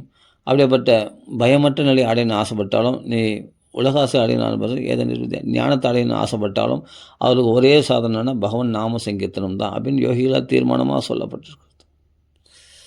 இந்த நாம சங்கீர்த்தனம் நீ பண்ணுறன்னு சொன்னால் தன்னாலே உனக்கு எல்லா கர்மாக்களையும் எல்லா தர்மங்களையும் செய்து முடித்ததனுடைய பலனாக, அதாவது அந்த புண்ணியத்தை உனக்கு கொடுத்துரும் பகவான் நாமா. இந்த புண்ணியத்துக்கு இணையாக வேறு எதுவும் சொல்ல முடியாது. எல்லா தர்மங்களும் யாகங்கள் யோகங்கள் தபசு புண்ணியத்தீர்த்த க்ஷேத்ரியாது இத்தனை பலன்கள் எவ்வளோ பலன் இருக்கும். அந்த பலன்கள் ராமராமான்னு சொல்கிறதுனால கட்சிது அப்படின்னு சொன்னால் அது அப்படின்னா அப்போ அதெல்லாம் செய்து முடிச்சிட்டுன்னு அர்த்தம். செய்து முடிச்சதெல்லாம் இப்போ ராமராமான் நீ கூவுற பகவான் நாமா சொல்கிறேன். இப்போ புரியுது அர்த்தம்? ராமராமான்னு சொல்கிறேன்னா இவன் தபசு யாகங்கள் யோகங்கள் புண்ணியக்ஷேத்திரங்கள் தீர்த்தங்கள் இவைகள்லாம் ஸ்நானம் பண்ண பலன் இத்தனை புண்ணியங்களையும் அவன் செய்து முடிச்சதுனால தான் ராமராமான்னு சொல்கிறான்னு ஒன்று சொன்னோம். இன்னொரு அர்த்தம் என்னன்னா ராமராமான்னு சொல்கிறதுனால இத்தனை புண்ணியங்களுடைய பலன் அவனுக்கு கிடைச்சிச்சுன்னு அர்த்தம். கடைசினால அவன் பகவான் நாம கீர்த்தனம் பண்ணுறான்னு அர்த்தம். அப்போ கீர்த்தனை பண்ணான்னா இப்போ எல்லாத்தையும் செய்து முடித்த அதிகாரி எப்படி சட்டை பிடிச்சி கேட்பானோ, ஆமாண்டா நான் இவ்வளோ நாள் இன்னைக்கு பூரா கஷ்டப்பட்டேன் எனக்கு கூலி கொடு அப்படின்னு சாயங்காலம் எஜமான சட்டை பிடிச்சி கேட்பான்ல, அது மாதிரி பகவான் ராமராமான்னு கூப்பிட்டு பகவானை கேட்குறாங்களாம் இவங்களாம். அப்படி கேட்குற ரைட்ஸ் உண்டான். ஏன்னா பகவான் நாம சொன்னால் இத்தனை பழங்கள் கட்சிச்சு அவங்களுக்கு அந்த ரைட்ஸ் உண்டு. இப்போது ஒரு தாத்தா ஒரு அப்பா கஷ்டப்பட்டு சொத்துக்களை சேர்த்து வச்சு ரொம்ப கஷ்டப்பட்டு வாழ்நாள் முழுவதும் ரொம்ப பிச்சை எடுத்து கஷ்டப்பட்டு எப்படியோ கஷ்டப்பட்டு அந்த சொத்துக்களை சேர்த்து வச்சோடனே அவன் கோடிக்கணக்கான சொத்து இருக்குது. அந்த சொத்துக்கள் உடையவன் கஷ்டப்பட்டு சேர்த்தவன் அந்த சொத்துக்கள் அவனுக்கு என்ன பலனோ அதே பலன் அந்த சொத்துக்களை சேர்த்து வச்சு அந்த அப்பாவுக்கு புள்ளியாக இருக்கிறவன் எந்த கஷ்டமும் படல. ஆனால் அந்த சொத்துக்கு உரிமைதாரி அவன் வாரிசுதாரி, அதனால் அவன் உரிமையை அந்த சொத்துக்கு அவன் பங்காளி ஆயிடுறான். இப்போ சொல்கிறது புரியுதுங்களா? இப்போது கஷ்டப்பட்டு சேர்ந்தவங்களுக்கு என்ன பலனோ அதுக்கெல்லாம் எஜமானன் யார்? அந்த சொத்துக்கெல்லாம் கோடிக்கணக்கான சொத்துக்கு அந்த எஜமானுக்கு புள்ளி ஆகிட்டான்னு சொன்னால் அவனுக்கு அடுத்த தலைமுறைக்கு அவனுக்கு அந்த சொத்து தன்னாலே சேரும் இல்லையா? இவன் கஷ்டப்பட வேண்டிய அவசியம் இல்லை, புள்ள கஷ்டப்பட வேண்டிய அவசியம் இல்லை. அதுக்கெல்லாம் பகவான் கஷ்டப்பட்டுரும். அப்போ பகவான் நமக்கு அவன் நாமத்தை சொல்கிறதுனாலே அவன் பிள்ளை ஆயிடுறதா தவாஸ்மீதி அவனை சார்ந்தவனாக அவனுடைய தாயபாகத்துக்கு உரியவனாக நம்ம ஆகிவிடுவதனாலேயே இந்த பலன்கள்லாம் நம்மளுக்கு கிடைச்சிது. அதே உல்டாவாக புரிஞ்சுக்கணும்.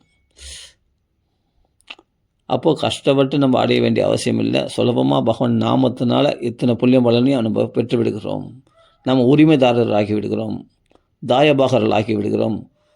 அப்படின்னா பகவானுடைய பிள்ளைக்கு பகவானுடைய சொத்து, அப்பாவுடைய சொத்து பிள்ளைக்கு தன்னாலே சேர்ற மாதிரி அவனுக்கு சேர்ந்துடும் அந்த பக்தனுக்கு.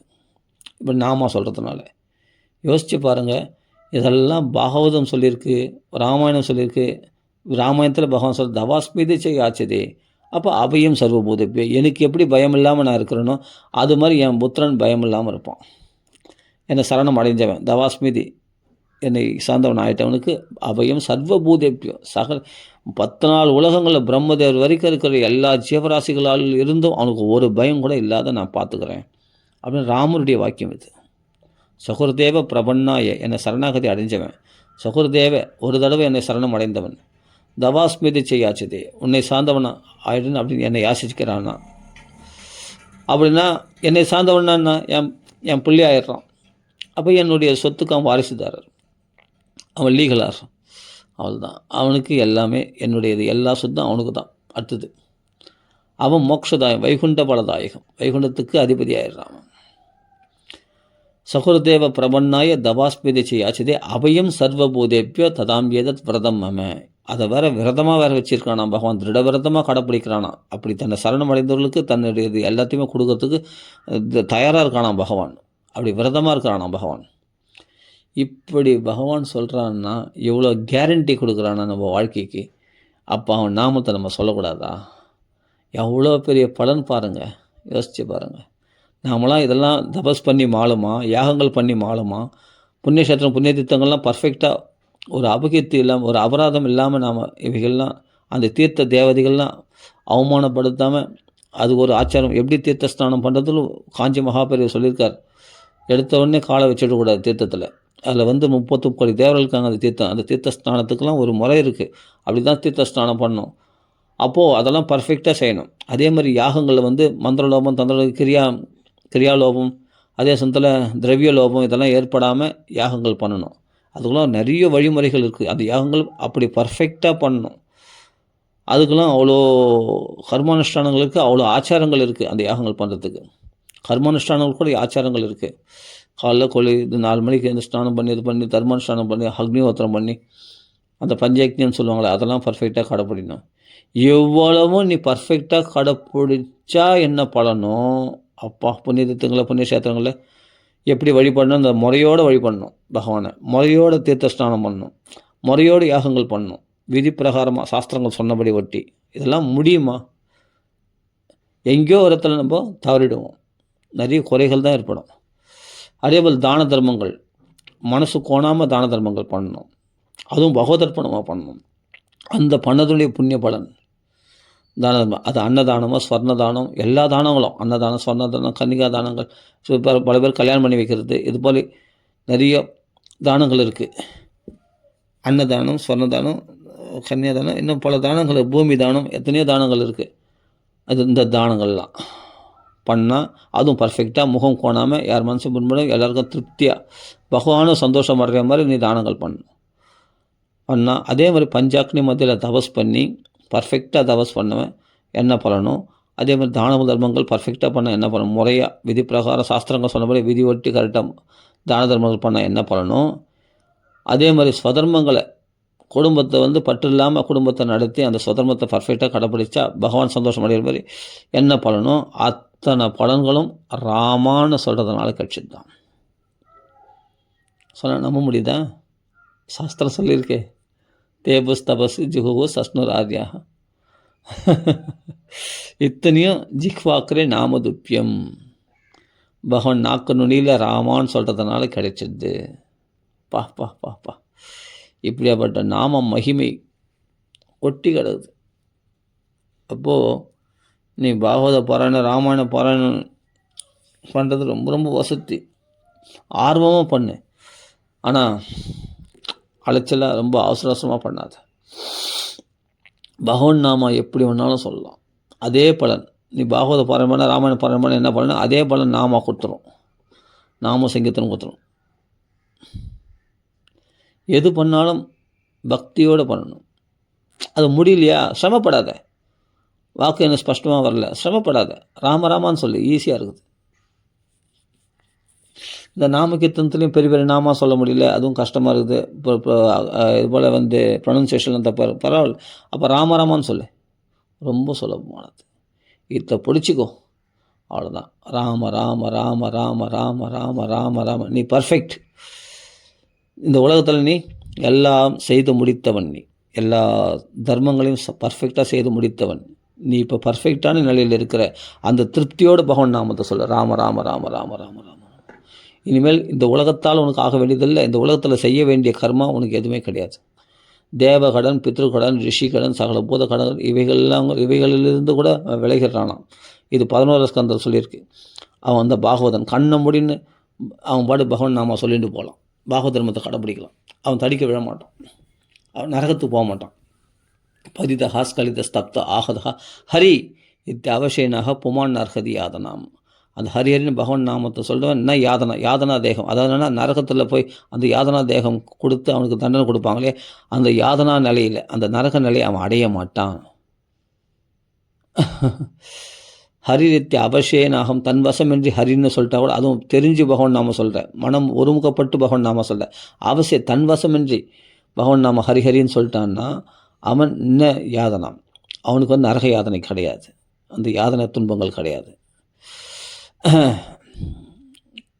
ஹரி இத்தியவசேனாக புமான் ந அர்ஹதி யாதனாம், ந அர்ஹதி யாதனாம், அவன் நரகத்துக்கு தகுதியுடன் ஆவறதில்லை. அவன் எதுக்கு தகுதினா மோட்சத்துக்கே தகுதியுடன் ஆயிடுறான். மிச்சமில்லாமல் சாங்கியத்தியம் பாரிகாசியம் வா ஸ்தோபம் ஹேளனம் ஏவவா எப்படி வேணால் பகவன் நாமா சொல்லு, ஏளனமாக சொல்லலாம், பரிகாசம் எப்படி சொன்னாலும் பகவன் நாமானவன் அசேஷ அகஹரம் விதுகு, மிச்சமில்லாமல் பாவத்தை போக்கிவிடும் என்று விஷயம் தெரிஞ்ச மகாத்மாக்கள்லாம் சொல்லியிருக்காங்க அப்படின்னு சொல்லியிருக்கேன். அப்படின்னா எவ்வளோ பெரிய பலன் அப்படின்னா எல்லா பாவங்கள் போகிறது மட்டும் இல்லை, எல்லா புண்ணிய பலன்களையும் கொடுத்துரும். அதுதான் ஜிகு சப்ஸ்னு ஆர்த்தியாக தபஸ் எல்லா பலன்களும். அதுதான் இன்னொருத்தர் சொல்கிறார், ஸ்விஷ்டஸ்ய சுக்தஸ்ய ச புத்தி தத்தையோ அவிச்சுதார்த்தா, ஸ்விஷ்டஸ்ய சுக்தஸ்ய ச புத்தி தத்தையோ கவிபிர் நிரூபித அவிச்சுதார்த்தா கவிபிர் நிரூபித எதுத்தம ஸ்லோக குணானு வர்ணனம்.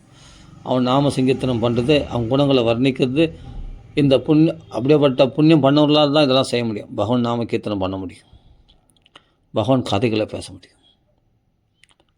அவர்களெல்லாம் வந்து எல்லாம் பர்ஃபெக்டாக செய்து முடித்தவர்கள். இந்த உலகத்தில் கடமைகள்லாம் செய்து முடித்தவர்கள். யாருக்கும் அவங்க பதில் சொல்லணும்னு அவசியமே இல்லை, யமனுக்கே பதில் சொல்லணும் அவசியம் இல்லை. பகவான் இவங்களுக்கு பதில் சொல்லணும். இவங்க பண்ணுற நாம சங்கீதத்துக்கு பகவான் கடன்பட்டவன் ஆகிட்டான். அதனால் பகவான் இவங்களுக்கு பதில் சொல்கிறதுக்கு காத்துன்னு இருக்கான், கடன்பட்டவன் ஆகிடான்.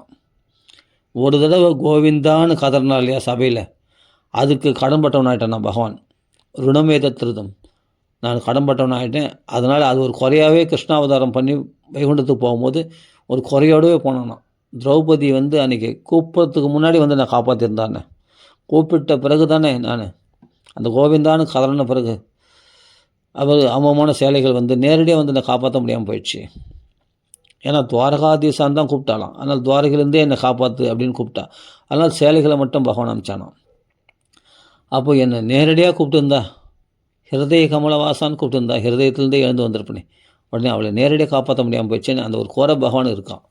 அந்த பகவான் நாமம் சொன்னதுக்கு அந்த கோவிந்தன்ற நாமத்துக்கு அவள் தேரோட்டினானே, தூது சென்றானே, அதெல்லாம் வட்டி தானா. அந்த அவள் சொன்ன திரௌபதி சொன்ன பகவான் நாமத்துக்கு வட்டி தான் கட்டினானா பகவான். இன்னும் கோவிந்த நாமம் அப்படியே தான் இருக்குது, அதுக்கு இன்னும் அந்த கடன் அடைகலையாம் பகவான். அப்போ பகவான் ஒரு நாமத்துக்கே பகவான் கடன் பட்டவன் ஆகிட்டான்.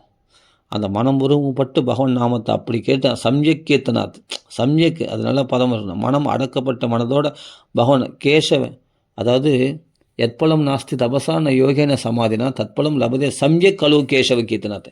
சம்யக் கழுவு கேசவ கீர்த்தனாத்த மனம் ஒருமுகப்பட்ட மனதோட பகவான் நாமத்தை கீர்த்தனை பண்ணான். அவ்வளோ பெரிய பலனாம்.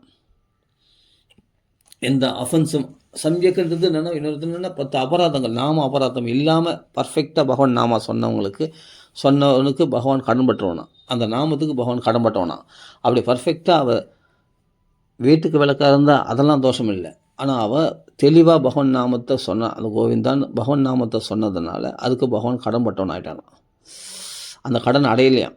தேரோட்டினான், தூது சென்றான், அவளுக்கு இட்ட வேலை செய்யக்கூடிய ஒரு வேலைக்காரனாக தான். பாண்டவர்களுக்குன்னே பகவான் உழைச்சான் வாழ்நாள் முழுதும். ஆனால் அதெல்லாம் பண்ணி கூட பகவானுக்கு கடன் தீரலையாம். பரிஷத்து வரைக்கும் அந்த தலைமுறையில் வரக்கூடிய பரிஷத்துக்கு கூட சுகாச்சாரம் காட்டி அவனுக்கு பாகவதம் சொல்ல வச்சு அந்த ஜென்மா கரையேற்றுறானா, அது கடன் தீர்ந்துச்சுன்னா அப்பவும் இன்னும் வட்டி தான் அடிச்சுதான். இன்னும் அந்த கோவிந்தா திரௌபதி கதறினாலே அந்த கோவிந்த சப்தத்துக்கான கடனை இன்னும் முழுசாக அடையலையாம், வட்டி தான் கட்டின்னு வந்தானா. அது இன்னும் அப்படியே தான் இருக்குது. முதல் அசல் அடைக்கலாமே பகவான். அப்படின்னா அந்த நாமத்துக்கு எவ்வளோ மகிமனை இதிலிருந்து தெரிஞ்சுங்க. அதனால் சரி நாம சொன்னால் பலன் கிடைக்கும். சரி அப்படின்னா ராவணன் வந்து சீதையை அபகரித்து கொண்டு போகும்பொழுது ராமான்னு 1000 தடவை புலம்பிருப்பாளே, திரௌபதி ஒரு நாமத்தில் கதறிட்டா அப்படின்னா கணவனை நிந்திக்கலை அவள். அதே சமயத்தில் யாரையும் நிந்திக்கலை அவள். பகவான் நாம சொன்னான், மகான்களை நிந்திக்கலை. அஃபென்ஸ் எதுவும் பண்ணாமல் பகவான் நாமா சொல்லிட்டா திரௌபதி உடனே பகவான் வந்து அனுபவமான சேலைகளை கொடுத்து பகவான் ரட்சிச்சிட்டான், அவன் மானத்தை காப்பாற்றிட்டான். ஆனால் சீதை ராமான்னு கூப்பிட்டே போனாலே அப்போ ராவணை ஏன் காப்பாற்றலை அப்படின்னு ஒரு கேள்வி இருக்கும். அதுக்கு முன்னாடி ஒரு தப்பு பண்ணிட்டான். லக்ஷ்மணர் வந்து லக்ஷ்மணா லக்ஷ்மி வர்த்தனகா, அந்த பக்தி லக்ஷ்மி நமக்குள்ளே வரணும், மோட்சலட்சுமி வரணும்னா லக்ஷ்மண சுவாமியை வழிபடணும். லக்ஷ்மண சுவாமி நினைக்காம ராமர் கிடையாது. பலராமருடைய அனுகிரகம் இல்லாமல் கிருஷ்ணானுகிரகம் கிடைக்காதுன்னு. அது மாதிரி நித்யானந்த பிரபுனுடைய அனுகிரகம் இல்லாமல் சைதன்ய மகாபிரபு அனுகிரகம் இல்லை. நித்யானந்த பிரபு தான் ஜதாய மதாயை மாற்றினார். அப்போது சைதன்ய மகாபிரபுடைய கருணை அவங்களுக்கு கிடச்சிது. அது மாதிரி லக்ஷ்மண சுவாமியை பகைச்சிட்டா. அவள் லக்ஷ்மண சுவாமியை திரஸ்காரம் பண்ணி ரொம்ப ஒரு கீர்த்தனமாக பேசிட்டா. அந்த பக்த வினிந்தக்காக, பக்தர்களை நிந்திக்கக்கூடாது. அந்த பாகவத அபச்சாரம் பண்ணதுனால அவளுக்கு உடனே நாம பலன் கொடுக்கல. 10 மாதம் பொறுத்து பலன் கொடுத்தது. நாம வீணாகாது, அது லேட்டாக பலன் கொடுக்கும். இப்போ புரியுதுங்களா? இது ஸ்ரீ அண்ணாவே நம்மளை சொல்லியிருக்கார். அண்ணா சொல்லியிருக்கார், ஏன் சீதைக்கு மட்டும் ராமராமன் கதறிண்டு போனாலே ஏன் சீதையை மட்டும் உடனே வந்து பகவான் காப்பாற்றலை? அப்போ கூட பகவான் அப்போ ஜடாயு மூலமாக போராடி எப்படியோ ரக்ஷன் வந்தது, ஆனாலும் காப்பாற்ற முடியல, ஜடாயுவாலையும் காப்பாற்ற முடியல. ஏன்? அது அப்படி தான். ஏன்னா காப்பாற்றுவார், ஆனால் லேட்டாக காப்பாற்றும். ஏன்னா பாகவத அபச்சாரம் லக்ஷ்மண சுவாமியை திரஸ்காரம் பண்ணி பேசுனதால லேட்டாக பலன், அந்த நாம சொன்னது லேட்டாக பலன் கொடுத்தது. அதனால்தான் பகவான் நாம கீர்த்தனம் பண்ணுறவங்கள நாம் நிந்திக்கவே கூடாது. பாகவதம் படிக்கிறவங்கள பாகவதத்தில் நிந்திக்காமல் நீ பகவான் நாமா சொல்லு, உடனே கை மேலே பலன். மெயின் அபராதமே பாகவத பிரச்சாரம் தான். அதை தவிர்த்துட்டாவே மற்றதெல்லாம் கூட நீங்கள் சரி. அப்போ அபச்சாரம் பண்ணிட்டோம். அந்த பாகவத்தில் நான் எங்கே போய் கண்டுபிடிக்கிறது, அவங்களை எங்கே போய் தேடுறது? அப்படியே அவர்கள் மன்னிப்பு கேட்டாலும் மன்னிப்பாங்களா? அது பண்ணுவாங்களா? யோசிச்சுப்பார். பகவான்கள் நம்ம பிரார்த்தனை பண்ணிக்க வேண்டியது தான். பிரார்த்தனை பண்ணிட்டு நம்ம பாட்டு நாம அதிகரிக்க வேண்டும். அதுதான் பெரிய அதிகமாக நாம சொல்லணும். அதான் பரிகாரம். பாகவத பிரச்சாரம் பண்ணால் அதுக்கு என்ன பரிகாரம் பண்ணால் நாமத்தினாலே அது பரிகாரத்தை தேடிக்கணும். அதிகமாக நாம சொல்லணும், நிறைய நாம சொல்லணும். அப்போது இதெல்லாம் மகான்கள் சொல்லியிருக்காங்க. ஆனால் அதை விட பெஸ்ட் என்னென்னா, நம்ம யாருக்கு அபராதம் பண்ணமோ அந்த பாகவத லோகத்தில் போய் சமாபனம் கேட்டுக்கிறது, மன்னிப்பு கேட்டுக்கிறது, உடனே கை மேலே பலன். நீ நிறைய நாம சொல்லி சிரமப்பட வேண்டிய அவசியம் இல்லை. சுலபமாக அந்த மகாத்மாக்களை மன்னிச்சிட்டாங்கன்னா ஓகே, அடுத்த நிமிஷத்தில் உனக்கு பரிகாரம் கிடச்சிடும். நீ நிறைய நாம சொல்லி சிரமப்பட வேண்டாம். நீ நாம சொன்னாவே, ஆர்டினரியாக எப்பவும் சொல்கிற நாமத்தை சொன்னாலே உனக்கு பலன் கிடச்சிடும். ஆனால் அவர்கள் மன்னிக்காதவர்கள் நீ எப்படி என்னை திட்டலாம், என்னை எப்படி இப்படி பண்ணலாம் அப்படின்னு அந்த பாகவதர்கள் இது பண்ணுறாங்கன்னா அவன் பாகவதர்களே இல்லை. மன்னிக்கிறவங்க தான் பாகவதர்கள். அப்படி மன்னிக்கலன்னு சொன்னால் கவலைப்படாதீங்க, நீ பாட்டு நாமத்தை அதிகரிக்க செய்தீங்கன்னா அந்த அபச்சாரம் போயிடும். அதனால் துர்வாசா துக்கமாபண்ணகா, எதனால் பக்த வினிந்தகா, அம்பரீஷன் நிந்திச்சதுனால துர்வாசரே 3 லோகத்துலேயும் போய் சீதந்தி ஜெகத்ரையே 3 லோகத்துலேயும் போய் அலைஞ்சார், ரொம்ப கஷ்டப்பட்டார். அதனால தான் பாகவத்தில் நிந்திக்கூடாது. கடைசியில் எங்கேயுமே அவருக்கு அடைக்கலம் கிடைக்கல. அப்போ அம்பரீஷன் காலை பிடிச்சார். அடுத்த க்ஷணத்தில் சுதர்சன அஸ்திரமானது ஸ்தோத்திரம் பண்ணார், அது சாந்தி அடைஞ்சிது. துர்வாசரும் துக்கத்திலிருந்து விடுபட்டார். பார்க்குறோம் இல்லையா? அதனால் புரிஞ்சிடும், பாகவத தர்மம் ரொம்ப ஷார்ப்பானது, அதே சமயத்தில் ரொம்ப சுலபமானது, ரொம்ப சுகமானதும் கூட. ஷார்ப்பானதுன்னு சொல்லணும்னா விஷப்பரீட்சை பண்ணக்கூடாது. மகான்களத்தில் சமீகரத்தில் பண்ண மாதிரி விஷபரீட்சை மகாத்மாக்களத்தில் பண்ணதுனால பரிசுத்துக்கு எப்படி மரணத்தையே வர வச்சுப்பார். அது மாதிரி விஷபரீட்சை பண்ணக்கூடாது மகாத்மாக்களத்தில். அதுதான் ஷார்ப்பானது, ரொம்ப கூர்மையானது. அதே சமயத்தில் பாகவத தர்மம் அதே சமயத்தில் ரொம்ப சுகமானது, சுலபமானது. ராம ராம ராம ராமன்னு சொன்னேன். அவன் என்னப்பா ராம ராமன் தான் கத்துறான். என்ன மாதிரி சம்ஸ்கிருதம்லாம் அவனுக்கு தெரியுமா? என்ன மாதிரி பாண்டித்யம் உண்டா? என்ன மாதிரி பாகவத பாராயணம் பண்ணுவான்? என்ன மாதிரி வேதத்தை அத்தியனம் பண்ண உண்டா? என்ன மாதிரி ஆச்சாரமான குலத்தில், நான் பிராமண குலத்தில் பிறந்திருக்கேன், என்ன மாதிரி உயர்ந்த குலத்தில் பிறந்த உண்டா? என்ன மாதிரி பெரிய பணக்காரன் உண்டா? என்ன மாதிரி அழகு உண்டா? என்ன மாதிரி படிப்பு உண்டா? அவன் தான் வெறும் ராமராமான்னு சொல்கிறானே. அப்படி சொல்லிடாத. அவனத்தில் வந்து ஆச்சாரம் இல்லை, அனுஷ்டானம், அபிஷேக துராச்சாரம் பஜதே மாமனிந்திய பாகம். என் நாமத்தை சொல்லிட்டான்னு சொன்னால் அவன் பார்க்கறதுக்கு இல்லைன்னா படிப்பு இல்லாமல் இருக்கலாம், உயர்ந்த குலத்தில் பிராமண குலத்தில் பிறக்காமல் இருக்கலாம். ஆனால் இங்கே சொல்கிறாரு சண்டாளன்னு கூட சுவாதோபி சத்தியா சுவாதோபி அப்படின்னா சண்டாளன் கூட நாய்மாம்சம் தின்னக்கூடிய சண்டாளன் கூட பகவன் நாம சொல்லிட்டான்னா என்ன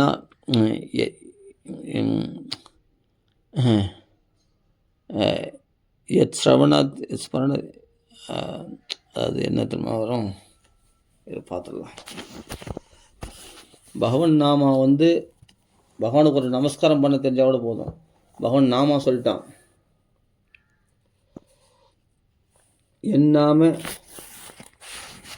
என்னாம தேய ஸ்ரவணானி கீர்த்தனாத்து எத் பிரஹ்வணாத்து எத் ஸ்மரணாத்து அபி கொச்சித்து சுவாதோபி சத்தியா சவணாய கல்பதே குத புனஸ்தே பகவன்னு தர்ஷனாத்து.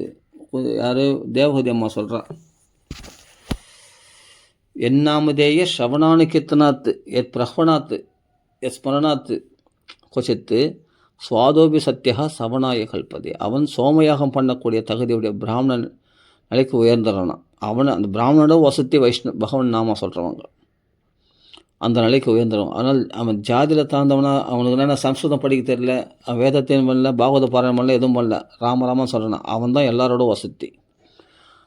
அவனை மட்டும் நம்ம இலக்காரமாகவோ நாமராமா சொல்கிறான், அவனா பெருசாக படிச்சிட்டான், அவனா இது அப்படின்னு அவனை நிந்திச்சிட்டாவே நமக்கு அது அபராதம், பாகவத அபராதம் ஆகிடும். அவன் தான் பரம பாகவதனே, பகவன் நாமா சொல்கிறவங்க. அதனால் நாமா சொல்கிறவங்க ரொம்ப ரொம்ப வசதி. அதனால் விஷப்பரீட்சை பண்ணக்கூடாது. பாகவதத்தில் பகவன் நாமா சொல்கிறவங்கள எதுவும் தூஷிக்கக்கூடாது, ஒரு வார்த்தை சொல்லக்கூடாது, வேணாம். எதுக்கு நம்ம நல்லா இருக்கணுமா வேணாமா, நம்ம சேஷ விரும்பணுன்னா அவர்களுக்கு எதுவுமே சொல்லக்கூடாது. அதனால் நமக்கு தான் தர்மங்கள் வீழ்ச்சி அடையும், நம்ம நாமத்துக்கு ஹானி உண்டாகிடும், நம்ம நாமகீர்த்தனத்துக்கு நம்ம தர்மங்களுக்கு நம்ம புண்ணிய பலம் தான் குறைஞ்சிடும். அதனால் புண்ணியம்னா இது சாதாரண புண்ணியம் இல்லை, இது உயர்ந்த புண்ணியம், பகவானே பெற்றுத்தரக்கூடிய புண்ணியம் இது. அப்படிப்பட்டது பகவான் நாம கீர்த்தனம் பண்ணுறது. அதனால் சாதாரண சிரமங்கள் படக்கூடாது. ஏன்னா இந்த நாமம் நம்மளை விட்டு போகக்கூடாதுன்றதில் நம்ம நல்லா புரிஞ்சுக்க. இப்போ நான் ஆரம்பத்தில் நான் சொன்னேன், இப்போ சாண்டிங் பண்ணுறாங்க, இத்தனை மாலை சாண்டிங் பண்ணோம் அப்படின்னா அவசர அவசரமாக முடிக்கணும் சாண்டிங் பண்ண அப்படி நாம சொல்லக்கூடாது. முடிக்கணும்னு இல்லை, இதை தொடர்ந்து நம்ம நாக்கில் வந்துட்டே இருக்கணும்னு ஆசையோடு பகவான் நாமா சொல்லுங்கள். சத்தியமாக பகவான் அனுகிரகம் பண்ணுவோம். பக்தியோடு சொல்லணும், பக்தியோடு சொன்னால் பகவான் நிலைச்சி நிற்கும். அதை ஆசையாக அந்த நாமத்தை அனுபவிப்பான் பகவான். அந்த நாமத்தில் பகவான் சந்தோஷம் அடைவான் சீக்கிரமாக. அதை விட்டு ஏதோ முடிக்கணும். இப்போ 16 மாலை ஜெபிக்கிறாங்க ஹரே கிருஷ்ணான்னா உடனே முடிக்கணும், டைம் ஆகிடுச்சு, முடிக்கணும், சீக்கிரம் முடிச்சுட்டு போகணும், முடிக்கணும்னு நினைக்கக்கூடாது. முடிக்கணும் அப்படின்னா நம்ம ஒரு சாதனையாக பண்ணுறேன்னு அர்த்தம். அப்படி பண்ணக்கூடாது. அதே சொல்ல ஃபாஸ்ட்டாக ஹரே கிருஷ்ணா ஹரே அப்படி சொல்லக்கூடாது. ராம ராம ராம ராம ராம ராம அப்படியும் சொல்லக்கூடாது. ராம ராம ராம ராம நல்லா உச்சரிங்க, நல்லா வாய் திறந்து பகவான் நாம சொல்லுங்கள், உச்சரிங்க, சந்தோஷமாக என்ஜாய் பண்ணுங்கள். அந்த நாமத்தில் அவ்வளோ சுவை இருக்குது, அது தெரியாது. பத்ராச்சாரிய ராமதாஸை சொல்கிறாரு இல்லையா, எந்த ருச்சிரா ஏமி ருச்சிரா ராமநாமம், அதுதான் பாயசமாக கற்கண்டான்னு தெரில, அவ்வளோ ருச்சியாக இருக்குன்னு பத்ராச்சாரிய ராமதாஸ் சொல்கிறார் இல்லையா. ராமநாமம் ஏமி ருச்சிரா அப்படின்னு, அப்படிப்பட்ட ருச்சி உள்ளதான் ராமநாமம் அப்படின்னு சொல்கிறார் பத்ராச்சாரிய ராமதாசன். அதனால் பகவன் நாமா சொல்கிறவங்க அவசரப்பட வேண்டாம். 1 மணி நேரம் 2 மணி நேரம் கீர்த்தனை பண்ணால் அடிக்கடி கடிகாரத்தை பார்க்க வேண்டாம். எப்போடா முடியும், எப்படா டைம் ஆகும், எப்படா 1 மணி நேரம் முடியும்னு பாரியா பார்க்கணும். நீங்கள் பாட்டுக்கு 1 மணி நேரம் சொல்லுங்கள். 1 மணி நேரம் சொல்லிவிட்டு அதில் விட்டுருவீங்களா?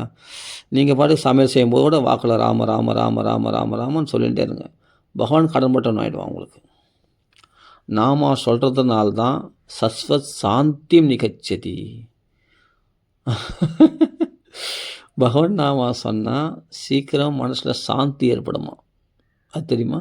பகவத்கீதையில் பகவான் சொல்கிறான், ஆமாம், க்ஷிப்ரம் பவதி தர்மாத்மா சஸ்வத் சாந்தி நிகச்சதி. சீக்கிரமாக அவன் தர்மாத்மா, அவன் மனசு மாறிடும். மன்னிக்கவே முடியாதவங்களாம் ஈஸியாக மன்னிச்சுட்டு போயிடுவான் அவன் சுலபமாக. எதையும் மனசில் வச்சுக்க மாட்டான், தீக்கு போட்டு போயினே இருப்பான் ஜாலியாக. ஏன்னா மற்றவங்களுடைய குறைகளை நினைக்கும் போதே நிம்மதி உனக்குள்ளே ஒரு பெரிய குறை வந்துச்சுன்னா நிம்மதியற்ற தன்மை. எப்போ மற்றவங்களுடைய குறைகளை நினைக்கிறியோ அப்போவே நீ நிம்மதி இல்லாதவன் நான் போயிடுவேன், சுயநலவாதி ஆகிடுவேன். எப்போ பகவன் நாமத்தை கீர்த்தனம் பண்ணுவேன், மற்றவன் பெரிய பெரிய குறைய கூட நஸ்மரதி அபகாரணம் சதமபி. ராமர் எப்படி ராமன், அப்போ ராமருக்கு எந்த குணங்கள் இருக்கோ அந்த குணங்கள் உனக்குள்ளே பிரகாசிக்கும். நூற்றுக்கணக்கான அபராதங்களை தட்டி போட்டு அப்படியே தூசி இந்த செருப்பில் இருக்கிற தூசியை தட்டி போடுற மாதிரி அப்படி உதத்தள்ளிட்டு போகிற மாதிரி ஈஸியாக உதத்தள்ளிட்டு போயிடுவேன் நீ. பிறருடைய அபகாரங்களை அப்படியே நினைக்கவே மாட்டேன். அதெல்லாம் அப்போ அப்படி அப்படியே விட்டு போயிடுவா. அந்தந்த சமயத்தில் அப்படி அப்படியே அவன் அபச்சாரம் பண்ணான், நூற்றுக்கணக்கான அபராதம் பண்ணாலும் அதெல்லாம் தொடச்சி போட்டு போயிடுவேன். அதெல்லாம் உன்னை தீண்ட கூட தீண்டாது. ஆமாம், சேது ஏதில் அனாவித்தம் ஸ்திதம் சத்ய பிரசித்ததி. பகவத் பக்தியில் நிலைச்சி நின்ற பகவன் நாம கீர்த்தனத்தினால இந்த ரஜோகுண தமோகுண பாவங்களாகிய இந்த கெட்ட குணங்கள் உன் மனசை வந்து தொடாது. மனசு பரிசுத்தமாக விதுநோதி கல்மஷம், அந்த கல்மஷத்தெல்லாம் தொடச்சி தருவான் பகவான் ஹிருதயத்திற்கு பகவான் கிருஷ்ணன். ஆமாம், அப்போது நாம் என்ன பண்ணணும், பகவன் நாம கீர்த்தனம் பண்ணுறவங்களுக்கு மனசு பரிசுத்தமாயிடும். நல்லா புரிஞ்சுக்கணும். அந்த மனசை பரிசுத்தமான மனசில் என்ன ஆகிடுதுன்னா, பிறருடைய குறைகளை பற்றி, பிறரை மன்னிக்க முடியாத தன்மைகள் அவைகள்லாம் இல்லாத இடம் தெரியாமல் போயிடுது. மன்னிக்க முடியாத தன்மை ஒன்று இருக்க பற்றியா, கல்மஷம், அதெல்லாம் இருக்கிற இடம் தெரியாமல் காணாமல் போயிடும். அது பகவான் நம்மளுக்கு எல்லாத்தையும் அதெல்லாம் பெருசாகவே நினச்சிக்க மாட்டீங்க. நீங்கள் அந்த நிலையை அடைஞ்சவங்களுக்கு தெரியும். பகவான் நாம கீர்த்தனை பண்ணுறவங்க அதெல்லாம் பெருசாக ஏதோ பண்ணாங்க, இது பண்ண அதெல்லாம் விடுப்பா, அதெல்லாம் தூக்கி போடுப்பா, அவங்கள கூப்பிடுவா வாப்பா, நான் அதெல்லாம் மறந்துட்டேன், நீ வாப்பா, நீ வாப்பா, நாமா சொல்லுப்பா, ராமநாமா கூட சேர்ந்து நாமா சொல்ல என் கூட ராமராமா.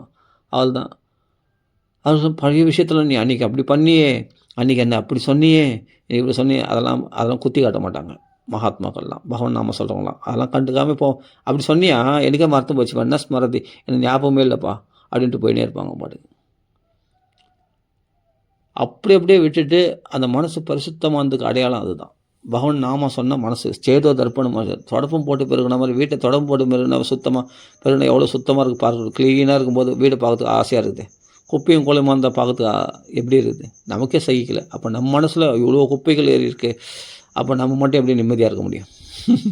வெளிப்புறமாக குப்பையை பார்க்கும்போது நம்மளுக்கு நிம்மதி கெட்டு போயிது. உடனே என்ன இந்த குப்பை இருக்குது, அங்கே குப்பை இருக்குது, ஒழுங்காக குப்பை இருக்கிறது இல்லையா, சுத்தமாக இல்லையா வீடு அப்படின்னு கச்சின்னு விழுறமா வீட்டில் இருக்கிறவங்க மேலே, பசங்க மேலே இல்லையா. ஆனால் அது சுத்தமாகிட்டு அப்படி க்ளீனாக பார்க்கும்போது அப்படி சந்தோஷமாக இருக்குது. வெளிப்புறமாக வீட்டை சுத்தமாக வச்சுருந்தா அது போல் மனசு பரிசுத்தமான இன்னும் எவ்வளோ சந்தோஷமாக இருக்குன்னு யோசிச்சு பாருங்கள். அப்படி ஆகிட்டும் இந்த ராமநாமம் சேதோ தர்ப்பணம், தொடப்பம் போட்டு பெருகின மாதிரி மனசை பரிசுத்தமாக்கிடுமா பகவன் நாமம் கீர்த்தனமானது. சேதோ தர்ப்பணம் ஆச்சுன்னு பவமகா தாவாக்னி நிர்வாபணம். இந்த சம்சாரத்தில் நாம் எரிக்கப்படுகின்ற பல துன்பங்களால் அவைகள்லாம் தண்ணி ஊற்றி அணைச்ச மாதிரி எல்லாம் சில்லுன்னு ஆகிடுமா, குளிர்ச்சி அடைந்து எரிக்கப்பட மாட்டோமா, சில்லுன்னு அப்படி குளிர்ச்சி ஆகிடுமா மனசு, அப்படிப்பட்ட ஜில்லுன்னு அப்படியே மழை பெஞ்சு காட்டு தீ அணைச்ச மாதிரி ஆகிடுமா. அப்படி சாந்தி கொடுத்துருமா, சஸ்வத் சாந்தியும் நிகச்சதி, அப்படிப்பட்ட சாந்தி உண்டாயிடும். அப்போ நீ தர்மாத்மா எல்லாம் வேறு என்ன ஆத்மா, நீ சீக்கிரம் போகுது, சீக்கிரமாக மனசில் இருக்க எல்லா காலமும் போயிடுச்சுன்னா தர்மாத்மா தானே. அதர்மத்தை நினைக்காம இருந்தாவே நீ தர்மாத்மா தானே. அப்படி ஜாலியாக இருப்போம். உன் சந்தோஷத்தை கெடுக்கத்தே மற்றவங்களுக்கு குறைய நினைக்கிறதுனால தானே. அந்நிய தோஷ குண சிந்தனம் ஆசோ ஹித்வா சேவா கதாரசம் அகோ.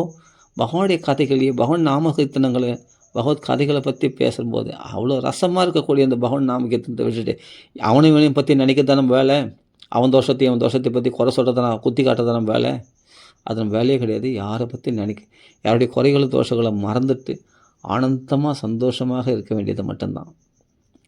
அப்போ மற்றவங்களுடைய தோஷங்களை நினைக்கிறதுனாலே நம்ம நிம்மதி கெட்டு போயிடுது.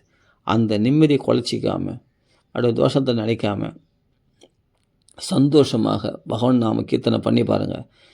அது ஆட்டோமேட்டிக். இப்போ நான் சொல்கிறதெல்லாம் ப்ராக்டிக்கலாக நடக்கும். பகவான் நாம கீர்த்தனை பண்ணுறவங்களுக்கு ப்ராக்டிக்கலாக நடக்கும். இந்த மாற்றங்கள் ஏற்படும். அனுபவித்து சொல்கிறேன், இந்த மாற்றங்கள் ஏற்படும். எல்லாத்தையும் மறந்துடுவீங்க, ஃப்ரீயாக பேசுவீங்க. எதுவுமே நடக்காத மாதிரி ஃப்ரீயாக பேசுவீங்க. போய் அவங்க அவ்வளோ அபராதம் பண்ணாங்க, இவ்வளோ துரோகம் பண்ணாங்க, திட்டினாங்க, இது போல் எவ்வளோ பேசணும், நம்மளை அவமதிச்சாங்க அப்படின்றதெல்லாம் எல்லாத்தையும் பார்த்தா மறந்துட்டு ஃப்ரீயாக போய் பேசுவீங்க. என்னடா இவன், ஆனால் அவங்க மறக்க மாட்டாங்க. அவங்க பகவான் நாம சொல்லாதவங்களாக இருந்தால் மறக்க மாட்டாங்க. அப்படின்னு பகவான் நாம சொல்லாமல் சரியாக சொல்லாமல் இருந்தால், அதாவது என்னென்னா அறகுறை பக்தியில் இருந்தால் அவங்க மறக்க மாட்டாங்க. ஆனால் சரியாக நாம சங்கீதத்தை மட்டும் உறுதியாக படிச்சவங்க என்ன பண்ணால் எல்லாத்தையும் மறந்துட்டு ஃப்ரீயாக பேசுவாங்க. போய் எப்படி இருக்கீங்க, சௌக்கியம், நல்லா இருக்கீங்களான்னு. ஏன்பா ஜென்மத்துக்கு தடவை இவங்கள பேசக்கூடாதுன்னு அப்படி விரோதியாக இருந்தவங்க, ஜென்ம விரோதி மாதிரி இருந்தவங்க, இன்றைக்கி என்னடா ஃப்ரீயாக வந்து பேசுகிறாங்கன்னா எல்லாத்தையும் மறந்துட்டாங்கன்னு அர்த்தம். அவங்களுக்கு எதுவும் ஞாபகத்தில் இல்லைன்னு அர்த்தம். ந ஸ்மரதி அபகாரணம். அவர்கள் அபகாரம் சிந்திக்கல. ஏன்னா ராமநாமம் சொல்கிறாங்க இல்லையா, அவங்க அபகாரங்களை நினைக்க மாட்டாங்க.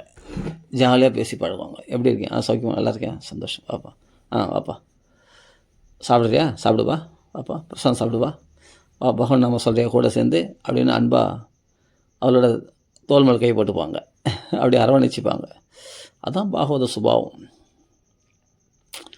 அவ்வளோ அபச்சாரம் பண்ணார். பிசாசு ஏவிட்டால் தன்னை கொல்றதுக்கே ஏவிட்டார். துர்வாசம் பண்ண அடுத்த நிமிஷம் என்ன துர்வாசரே வந்து நீங்கள் சாப்பிட்டு போகணும் அப்படின்ட்டு கூப்பிட்றாரு அம்பரீஷன்.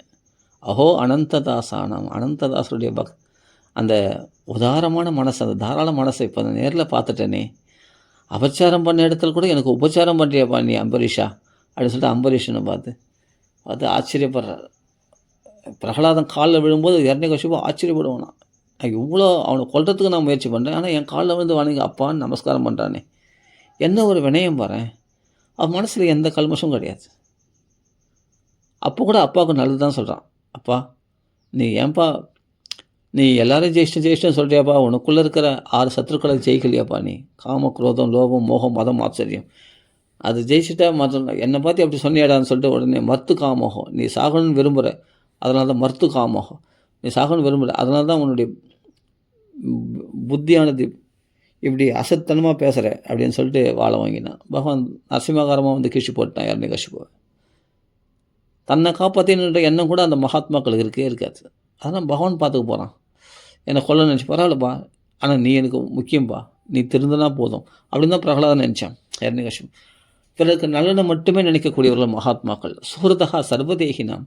சகல ஜீவராசிகளுக்கும் நலனை மட்டுமே விரும்பக்கூடியவர்கள் சாதுக்கள். அப்போ பகவன் நாமா சொன்னவன் எல்லாவற்றையும் பர்ஃபெக்டாக செய்து அந்த அளவுக்கு மனசு பரிசுத்தமானவன். அவன் பரிசுத்தமான ஹிருதயத்தில் எந்த கல்மஷம் இருக்காது. எல்லாரையும் அரவணை, எல்லாரையும் பக்தர்கள் ஆக்கணும்னு தான் பார்ப்பான். எல்லாரையும் நாமா சொல்ல வைக்கணும்னு பார்ப்பான். எல்லாரையும் பாகவதர்கள் ஆக்கணும்னு பார்ப்பான். அதுதான் வியாசருடைய நோக்கமா. நிச்சயசாய லோகசி, உலகத்தில் எல்லாரும் மோட்சத்துக்கு போயிடணுமா, எல்லாரும் பகவான் அடையணுமா, சஸ்தேன மகத்து, அதிகமான மங்களங்கள் அவங்களுக்கு உண்டாகணுமா உலகத்துக்கு. அதுக்கு வேண்டிய பாடுபட்டாரலாம் மகாத்மாக்கள்லாம். வியாசர், சுகாச்சாரியார், நாரதர் முதலானவர்கள்லாம், பிரகலாதன் முதலானவர்கள்லாம் உலகத்துக்காக தான் மோட்சத்துக்கு கூப்பிட்டாவோட தான் வரமாட்டேன்ட்டார் பிரகலாதன். அசுரர்கள்லாம் இப்படிப்பட்ட அசுரர்களுக்கு யார் கதி? நீங்கள் தானே கதி. அவங்களுக்கு அந்த வழிகளை காமிச்சு அத்தனை பேரும் மோட்சம் கொடுத்தா எனக்கு நான் மோட்சத்தை நான் வரேன், அது வரைக்கும் நான் அசுர குலத்திலே இருக்கிறேன், பரவாயில்ல அப்படின்னு பிரகலாதன் சொல்கிறாரு. அந்த தாராள மனப்பான்மை, பிறருக்காக வாழ்கின்ற அந்த மனப்பான்மை யாருக்கு? பகவன் நாம சங்கீர்த்தனம் பண்ணுறவங்களுக்கு தான் வரும், பாகவதர்களுக்கு தான் வரும். என்ன தான் நற்குணங்கள் இருந்து பக்தி இல்லைன்னு சொன்னால் அது நற்குணங்கள் சோபிக்காது. அந்த நற்குணங்கள் கட்சியில் பார்த்தா வேறு இடத்துல அடிபட்டுரும். அது பார்த்தா அந்த நற்குணங்கள் ரொம்ப நாள் நீடிக்காது. வேறு இடத்துல பார்த்தா அந்த நற்குணங்கள் கெட்டு போயிடும். வேறு விஷயத்தில் பகவத் பக்தியோடு கூடிய இருந்தால் அவன் கெட்டவனாக இருந்தால், துராச்சாரத்தில் இருந்தால் அவன் சிப்ரம் பௌத்த தர்மாத்மா. அவன் சிறந்த தர்மாத்மா, அவன் சிறந்த நற்குணங்களோடு பிரகாசிப்பான். ஏன்னா பகவானால் ரட்சிக்கப்படுவன், பகவானுக்குரிய அந்த சகல கல்யாண குணங்களும் அவனுக்குள்ளே பிரகாசிக்கும் அந்த பக்தனுக்கு. இதுதான் விசேஷம். அதனால் நாமத்தை சொல்கிறவங்க சாதாரணமானவங்க கிடையாது. இதை விட வேறு என்ன அங்கே மகிமை சொல்ல முடியாது? நாம் மகிமையை இவ்வளோ பலன்கள். நோய் நொடி குணமாக்குது, நம்ம அல்ப விஷயத்தை சொல்கிறோம். நோய் நொடிகள் குணமாக்குமா பகவான் நாமா? தலையில் கை வச்சு நான் ஜரம் நீக்குமானா, எனக்கு நீ ஒரு குழந்தைக்கு தலையில் கை வச்சு ராமநாமம் சொன்னேன், ஜரம் நீங்கி போச்சு. டாக்டர்களால் கைவிடப்பட்டு, டாக்டரெலாம் எத்தனையோ தடவை அடிக்கடி மருந்து போகிறாங்க, மாத்திரை போகிறாங்க, திருப்பி ஜுரம் வருது, விட்டு ஜுரம் வருது. தலையில் கை வச்ச ராமநாமா சொன்னேன், அடுத்த நிமிஷம் இது வந்து நான் சொல்லக்கூடாது ஆனாலும் சொல்கிறேன். அதுபோல் பகவான் நாமத்தினால உடனே க்யூர் ஆகி போச்சு. அதோட அந்த ஜுரம்லாம் எட்டி விட பார்க்கல, அடிக்கடி வந்து தொல்லை பண்ணலை அந்த ஜுரம். பகவான் நாமத்துக்கு பவர் இருக்குது. அந்த தலையில் கை வச்சு பகவான் நாம சொன்னேன், என் கை சூடாகி போச்சு, உஷ்ணமாகி போச்சு, எரியுது என் கை. அந்த குழந்தைக்கு உடம்பு ஜில்லிட்டு போச்சு, உடம்புல வேறு ஓட்டு போச்சு, உடனே சரியாக போச்சு. அப்புறமா மாத்திரை மருந்தே மறந்துட்டாங்க அவங்க. அந்த ஜுரமே கிட்ட கூட வரல. எதனால்? ராமநாமத்தினால. அவள் நாம சொன்ன நோய் குணமாக்குவான், அதெல்லாம் சுலபமாக குணமாக்கிடும். ஸ்ரேயஸ் குடும்பம் எல்லாமே கொடுத்துரும். பகவான் தண்ணியே கொடுத்துருவான்னு சொன்னால் நீ அற்ப பலன்கள் கேட்குற. அற்பமான பலனை ஈஸியாக கழிச்சிடும். இச்சைதான், உலக இச்சைகள் இருந்தாலும் அந்த இச்சைகளும் நிறைவேற்றணும். இகலோக பரலோகம் எல்லாத்தையும் சௌக்கியத்தையும் கொடுத்துடும் பகவான் நாமம். அதனால் நாம மகிமை மகத்துவமானது. நாம சொல்கிறவங்கள அவங்களுக்கு படிப்பு வாசனை இல்லை, அவர்கள் ஜாதியில் தாழ்ந்தவங்க, எந்த நிலையெல்லாம் இருக்கணும், அவங்க நாம சொல்கிறவங்க. அதை முதல் புரிஞ்சுங்க. அவர்களை மட்டும் ஒரு வார்த்தை சொல்லிடக்கூடாது. அவர்களை முடிஞ்சால் சேவிங்க போய், இல்லை அவர்களுக்கு மரியாதை கொடுங்க. அப்படியே மனசாலாவது மரியாதை கொடுத்துங்க. அவங்களுக்கு விரோதியே இருந்தால் கூட சரி. அதனால தான் நிறைய எதுக்கு இதை நான் திருப்பி சொல்கிறேன்னா, நாம சங்கீர்த்தனம் பண்ணுற அந்த கேங்களுக்குள்ளே கல்மஷம் உண்டாகுது, பிரச்சனைகள் உண்டாகுது. நீ நல்லா பாடுறியா, நான் நல்லா பாடுறேன் நாம சங்கீர்த்தனத்துலேயே, அதுக்குள்ளே நிறைய பிரிவுகள் உண்டாயிடுது. அதனால தான் அவங்களுக்கு நாமத்துக்கு பூர்ண பலன் கிடைக்காம நிம்மதியற்றவர்களாக இருக்கிறார்கள். நாம சொல்கிறாங்க நிறைய, ஆனால் நிம்மதி இல்லாமல் இருக்கிறாங்க. ஏன் நாம சொல்ல நிம்மதி இருக்கலான்னு? அப்போ நமக்குள்ளே இருக்கிற குறையை நீக்கு, அடுத்த நிமிஷம் நாம பூர்ண பலனை கொடுக்கும். நாம அபராதன்றது நாமத்துக்கு பண்ணுற அபராதம் இல்லை, நாம சொல்கிறவங்களுக்கு பண்ணக்கூடிய அபராதம். அந்த அபராதங்களை நீக்கி உனக்குள்ளே. இப்போ கேங்காக இருக்குது, அங்கங்கே நாமத்வாரம் இருக்குது, நிறைய இது பண்ணு. அதில் கூட பார்த்தா ஒரே கேங்கில் இருந்தவங்க அவங்க என்ன பண்ணுறாங்க, தனியாக ஆட்களை சேர்க்குறாங்க. ஆட்களை சேர்த்து என் கூட்டத்துக்கு வாங்க, எங்கள் வீட்டில் நாம சங்கீர்த்தனை வச்சிடுறோம், அவங்க வீட்டுக்கு போகாதீங்க, எங்கள் வீட்டுக்கு வாங்க. இதெல்லாம் வந்து என்னென்னா கல்மஷத்தை உண்டாக்கிடும். அப்படியே அந்த கேங்லேருந்து இன்னொரு கேங்கு அப்படியே பிரியுது தனியாக.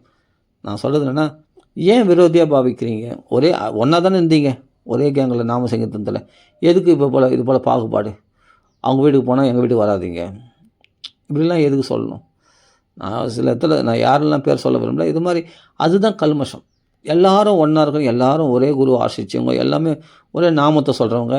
அதுன்னா எங்கள் வீட்டுக்கு தான் வரணும், எங்கள் வீட்டில் தான் கீர்த்தனை வைக்கணும், அவங்க வீட்டில் வந்து நான் வரமாட்டேன், எங்கள் வீட்டில் கீர்த்தனை வச்சா தான் நான் எல்லோரும் வரணும் அப்படின்னா ஏன் இந்த பிடிவாதம்?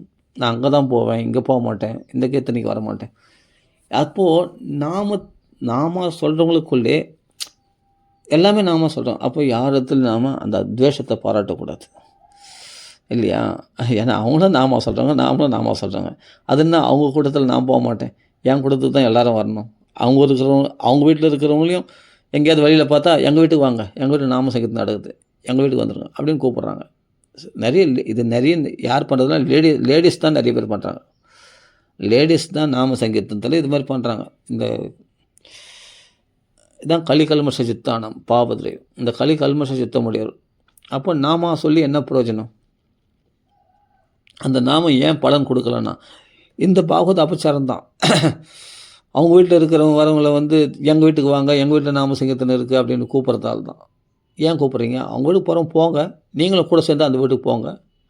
அது எப்படி? அவங்க என்னை அவமதிச்சிட்டாங்க, அன்றைக்கி ஒரு வார்த்தை பேசிட்டாங்க. பேசும்போது நீ நாம சங்கீர்த்தனம் பண்ணுற, நீ அவர்களை அவமதிச்சா கூட நீ அவமதிக்கக்கூடாது.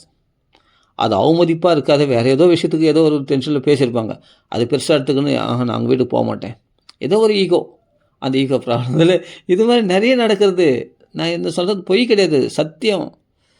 லேடிஸ்குள்ளே சில மாமிகளுக்குள்ளே இது போல் நடந்திருக்கு, நான் நேரில் பார்த்துருக்க சொல்கிறேன். அதனால் சொல்கிறேன், ஆனால் பேரில் சொல்லக்கூடாது.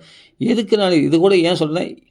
இது கூட நான் சொல்ல வேண்டிய அவசியம் இல்லை. இது கூட தோஷத்தை சொல்கிற மாதிரி தான். ஆனால் தோஷத்தை சொல்கிறதுக்காக நான் சொல்ல வரல, இது வேண்டான்றதுக்காக சொல்ல வந்தேன். இந்த தேசம் வேண்டான்றதுக்காக சொல்ல வந்தேன். எல்லோரையும் ஒத்துமையாக போங்களேன். நான் வீட்டுக்கு போவேன், அவங்க கூப்பிடலாம் கூட நான் வீட்டுக்கு போவேன், அது உரிமை. அப்போ அவங்க சந்தோஷப்படுவாங்க. அவங்க கூப்பிட்டா தான் இருக்கிறது அவசியம் இல்லை. தெய்வ காரியம் நடக்குதுன்னா அது அவங்க வீடு கிடையாது. நாம சங்கீர்த்தனம் நடக்குதுன்னா அந்த நாம சங்கீர்த்தனம் நடக்கிற வரைக்கும் அது அவங்க வீடு கிடையாது, அது பகவானுடைய இருப்பிடம். நாம சங்கீர்த்தனம் முடித்து குடும்பம் நடத்துகிறாங்க, சரி ஓகே ஏந்து வந்து நேர். நாம சங்கீர்த்தம் முடிஞ்சோடனே அந்த இடத்துல நிற்க வேண்டாம், ஏந்து வந்து நேர். நாம சங்கீர்த்தனம் நடக்குதுன்னா, அதே போல் தெய்வ காரியம் நடக்குதுன்னா அது அவங்க வீடு கிடையாது. நல்லா புரிஞ்சுங்க. பாகவத ராமாயணம் நடக்குது, இல்லாட்டி இந்த நாம சங்கீர்த்தனம் நடக்குது, அப்படி இவ்வளோ யாகங்கள் ஹோமங்கள் எதாவது நடக்குதுன்னா அது தெய்வகாரியம் நடக்குது, அது வந்து பொது இடம். அந்த இடத்துல அந்த தெய்வகாரியம் நடக்கிற வரைக்கும் அது பொது இடம், யார் வேணால் போகலாம். அவங்க இங்கே ஏன் வந்தேன்னு கேட்கறதுக்கு ரைட்ஸ் கிடையாது. நான் ஸ்ரீ அண்ணா சொல்லியிருக்கார். யோசிச்சு தக்ஷ யக்ஞ கதையில் சொல்லும்போது சொல்கிறார், அந்த யாக மகோத்சவம் நடக்குதுன்னா அது பொது இடம். அந்த இடத்துல வந்து ஏன் வந்தேன்னு கேட்கறதுக்கு ரைட்ஸ் கிடையாது தக்ஷனுக்கே. அதனால் என்னென்னா கல்யாண காசியாக நடக்குது, ஏன்னா சொந்தக்காரன் யாக யக்ஞங்கள் நடக்குது, தெய்வ காரியம் நடக்குதுன்னா அப்போ போகலாமே. நம்ம கூப்பிடலாம் கூட போகலாமே, கூப்பிடலனா போனால் கூட கௌரவம் தான். அப்போது நம்ம இதெல்லாம் கண்டிப்பாக இந்த பாகவத்தில் என்ன சொல்கிற இதெல்லாம் தெரிஞ்சிக்க வேண்டிய விஷயம் கண்டிப்பாக. அதனால் யாரையும் பாகவதத்தில் பக்தர்களை துவேஷிச்சுட்டு அப்புறமா நீங்கள் உலகத்தில் எப்படி சந்தோஷமாக இருக்க முடியும்? யோசிச்சு பாருங்கள். பக்தர்களை எல்லோரையும் அரவணைச்சி போனால் தானே நம்ம சந்தோஷமாக இருக்க முடியும். யாரையும் துவேஷம் பாராட்டணும், எல்லோரும் நமக்கு வேணும். இது ஈவன் மற்ற மதத்தவர்கள் கூட பக்தி பண்ணுறாங்க, பகவான் நாம சொல்கிறாங்கன்னா எல்லோரையும் அந்த பரந்த மனநோக்கம் வேணும். அந்த உயர்ந்த நிலைக்கு போயிடணும், உச்சிக்கு போயிடணும். கருடபட்சி மாதிரி உயர்ந்த நிலைக்கு போய் அங்கே உச்சிலேருந்து பார்க்கும்போது எல்லாம் சம்மா தோணும். பெரிய மலைக்கு மேலே ஏறிட்டால் இந்த இப்போ இங்கே தலையில் இருக்கிற வரையும் தான் அப்பா இது எவ்வளோ பெரிய பங்களா, ஆஹா இதோட இது சின்ன வீடு, இது பெரிய வீடு, இது பெரிய பங்களா. ஒரு கோலை குடிசை பார்த்தா சின்ன வீடு, அப்போ பார்த்தா ஒரு ஓடு வீடு அப்படின்னு. ஆனால் மலைக்கு மேலே ஏறிட்டு பார்த்தா எல்லாம் ஒரு சின்ன சின்ன பொட்டி மாதிரி தோணும். எல்லாமே சம்மா தோணும். அவன் பறந்து விரிந்த மனநோக்கத்தோடு பார்க்குறான், உலகத்தையே பார்க்குறான். மலைக்கு மேலே உட்காந்து மலை ஏறிட்டவன் அப்படி உயர்ந்த நிலைக்கு போயிடணும். உயர்ந்த நிலைக்கு பார்த்தா எல்லாமே அவனுக்கு சின்ன வீடாக தெரியும். எல்லாம் எதுவும் பெரிய வீடாக தோணாது, பங்களாவாக தோணாது. இங்கே இருக்கிற வரைக்கும் தலையில் இருக்கிறது தான் பெரிய பெரிய பங்களாவாக தோணும். அங்கே உயர்ந்த மலை ஏறிட்டா எல்லாமே ஒரே மாதிரி சம்மா தோணும். இந்த பூமியில் இருக்கிற எல்லாமே குடிசை, ஓடு வீடு, பெரிய பங்களா எல்லாமே சம்மா தோணும் அவனுக்கு. எல்லாம் ஒரே நேரில் அப்படியே மேலேருந்து கீழே பார்க்கும்போது எல்லாம் சம்மா தோணும். எல்லாம் சின்னதாக தோணும். ஏன்னா இவன் உயர்ந்த இடத்துல இருக்கிறான்னு அர்த்தம். அப்படி பரந்த மனநோக்கத்தோடு நம்ம பார்க்கும்போது எல்லோரும் பகவன் நாமா சொல்கிறவங்க, பிராமணன், சத்திரியன், இல்லாட்டி கீழ் ஜாதி, எல்லோரும் பகவன் நாமா சொல்கிறவங்க எல்லோரும் வசதி தான் அப்படின்னு சமநிலை தோணும். அந்த நிலையில் எல்லாரையும் அரவணைப்பானே தவிர யாரும் துவேஷிக்க மாட்டான். அவர்கள் துவேஷத்தை துவேஷிக்கட்டும், நான் துவேஷிக்க மாட்டேன் அப்படின்னு எல்லோரோடையும் அனுசரணையாக ஒத்து போயிடுவோம். அந்த ஒத்து போகிற மனப்பான்மை தான் வரவே மாட்டேங்குது. ஈகோ என்ன சொல்லுங்கள், நான் வரமாட்டேன், அவங்க வீட்டுக்கு வரமாட்டேன், இது பண்ணமாட்டேன். ஏன்னா அவங்க என்னை அவமதி, தெய்வ காரியம் நடக்குதுன்னா அவங்க கூப்பிடலாம் கூட போகலாம். நான் அவ்வளோ ரோசம் கேட்டவனா, நான் அவ்வளோ மானம் கேட்டவனா, நான் அவங்க வீட்டுக்கு போகிறதுக்கு கூப்பிடாம தெய்வ காரியம் நடக்குது அவங்களுக்கு சொல்கிறதுக்கு ரைட்ஸே கிடையாது. தர்மம் தெரியாமல் இருந்தால் ஒன்றா அவங்க ஏன் வந்தேன்னு கேட்கலாம். தர்மம் தெரிஞ்சவங்க கண்டிப்பாக சொல்ல மாட்டாங்க, பாகவ தர்மம் தெரிஞ்சவங்க. அதனால் தெய்வகாரியம் நடக்குதுன்னா தாராளமாக போகலாம். ஒரு கல்யாண கல்யாணத்துக்கு கூப்பிட்டாங்கன்னா போவேணாம், ஏன்னா என்னை அவமதிச்சாங்க அதனால் போகல அப்படின்னு சொல்லுங்கள். நீங்கள் கல்யாணத்துக்கு கூப்பிட்டாங்க, நோட்டீஸ் வச்சாங்க, இதுபோல் என்னை அவமதிச்சாங்க, அப்புறம் நோட்டீஸ் வச்சா நான் அப்படி போவேன் அப்படின்னு அது ஓகே நீ சொல்கிறது. ஆனால் பாகவத தர்மம் அப்படின்னு சொல்லிட்டு நடக்குதுன்னா அவங்க எனக்கு பிடிக்காதவங்க, ஆனால் என்னை கூப்பிட்டுருக்காங்க, ஆனால் நான் பிடிக்காதவங்க நான் போகல அப்படின்னு சொல்லாதீங்க. உடனே போய் சேருங்க, கண்டிப்பாக போய் சேருங்க. அதனால் எல்லோரையும் அரவணைச்சு ஆக மொத்தம் பகவன் நாமா சொல்கிறவங்கள மனசால் கூட அவங்களுக்கு தீங்கு நினைக்கக்கூடாது, அவ்வளோதான். அப்படி நினைக்காமல் நம்ம பாட்டு நாமா சொன்னால் நம்ம நாமம் மேலே மேலே விருத்தி அடையும், பாகவத தர்மம் நம்மளுக்கு செழிக்கும். புரிஞ்சுக்கணும். இதுதான் பெரிய அபராதம். அதை மாற்றிக்கிட்டு நம்ம நாமத்தை அதிகரிக்க செய்ய வேண்டும், அவ்வளோதான். சரி, ஓகே. ராம ராம ராம ராம ராம ராம ராம. அப்போ நாமத்துக்கு எவ்வளோ பலன் நம்ம சொன்னோம். நாம அபராதம், நாமத்தினால நாம பக்தர்கள், நாம சொல்கிறவங்களுக்குள்ளே நமக்குள்ளே எப்படி ஈகோ வருது எல்லாத்தையும் நம்ம சொன்னோம், புரிஞ்சுக்கோங்க. அதனால் எல்லோரையும் சம்மா பாவிச்சு, சரி இல்லாட்டி போக வேண்டாம், நம்ம வீட்டில் நம்ம நாம சொன்னோம், அதனால் அவங்க இடத்துல துவேஷம் பார்த்து அவங்கள பற்றி குறை சொல்கிறதோ, பிறர்களே அவங்க பின்னாடி போய் அவங்கள பற்றி குறை சொல்கிறது அதெல்லாம் வேண்டாம். அதெல்லாம் அவாய்ட் பண்ணிவிட்டு நம்ம நாமத்தில் முன்னேற்றம் அடையிறதை மட்டும் பார்த்துட்டு நாமக்கீர்த்தனம் பண்ணுவோம், புரியுதுங்களா? அதனால் சிரமப்பட வேண்டாம். நாமத்தை சீக்கிரமாக முடிக்கணும் அதெல்லாம் வேண்டாம். அதே சமயத்தில் டைம் முடிஞ்ச வரைக்கும் நாம சொல்லுங்க. அப்படி நீ 1 மணி நேரம் நாம சொல்லணும் அவசியமே இல்லை. நீ நினச்ச போதெல்லாம் நாம சொல்லு. இதான் சிஷ்ய அண்ணா சொல்கிறார். நீ நினச்ச போது நாம சொல்லு, நினச்ச போது பாகவதம் படி, அவள் தான் சந்தோஷமாக இரு. இது ஒரு நியமம், அப்படி ஒரு கண்ட்ரோல் அப்படி வச்சுட்டுனா இந்த டைமில் இந்த டைம் வரையும் பண்ணணும் அப்படின்னு சொன்னால் உன் மனசில் இருக்க உண்டாயிடுது. அப்படின்னா சத்தியாக பண்ணணும், அப்படி பண்ணணும். அது ஒரு என்னென்ன கட்டுப்பாடு. கடைசியில் என்னென்னா சீக்கிரம் விட்டு போயிடாது. ஏன்னா நம்ம அவசர காரியங்கள் வரும்போது அது அப்புறம் பண்ணிக்கலாம் அப்படின்னு தோணும். நீங்கள் விருப்பத்தோடு சொல்லி பாருங்கள், எப்போ வேணாலும் ராமநாமா சொல்லினே இருப்பீங்க. அதுதான் பாகவதம் படிங்க, ஆசையாக படிங்க, முடித்த போது படிங்க. ஒரு நியமம்னு வச்சுட்டா தான் நம்மளுக்கு மனசு சாதனை பண்ணால் சோதனை நிச்சயம். சரள ஹிருதயத்தோடு பண்ணும்பொழுது சுலபமாக இருக்கும். இதுதான் சிஷ்ய அண்ணா சொல்லக்கூடிய வழி. அதில் நினச்ச போது பகவான் நாம சொல்லிகிட்டே இருங்க. சாதனை சிரமம் இருக்காது, சௌக்கியமும் அதிகமாக இருக்கும், சந்தோஷமாக இருக்கும், சுதந்திரமாக இருக்கணும். அதே சமயத்தில் பக்தியோடு சொல்லணுன்னா ஆசையோடு சொல்லணும், அன்போடு சொல்லணும். அந்த பிரேமையோடு சொல்லும்போது ஆனந்தமாக இருக்கும். சரி ஓகே. யார் இடத்துலையும் துவேஷம் பாராட்டாமல் எல்லோரையும் சமமாக பாவிச்சுட்டு பக்தியில் முன்னேற்றம் அடையணும். சரி ஓகே. சரி தபதி. ராம ராம ராம ராம ராம ராம ராம ராம் ராம ராம ராம ராம ராம ராம ராம ராம் ராம ராம ராம ராம ராம ராம ராம ராம் ராம ராம ராம ராம ராம ராம ராம ராம் ராம ராம ராம ராம ராம ராம ராம ராம் ராம ராம ராம ராம ராம ராம ராம ராம். ஸ்ரீ ராமநாத சங்கத்துக்கு கே ஜெய், ஆஞ்சநேய சுவாமிக்கு ஜெய், சத்குரு மகாராஜ் கே ஜெய், சகல சாதுமல்லி கே ஜெய். ராம ராம ராம ராம ராம ராம.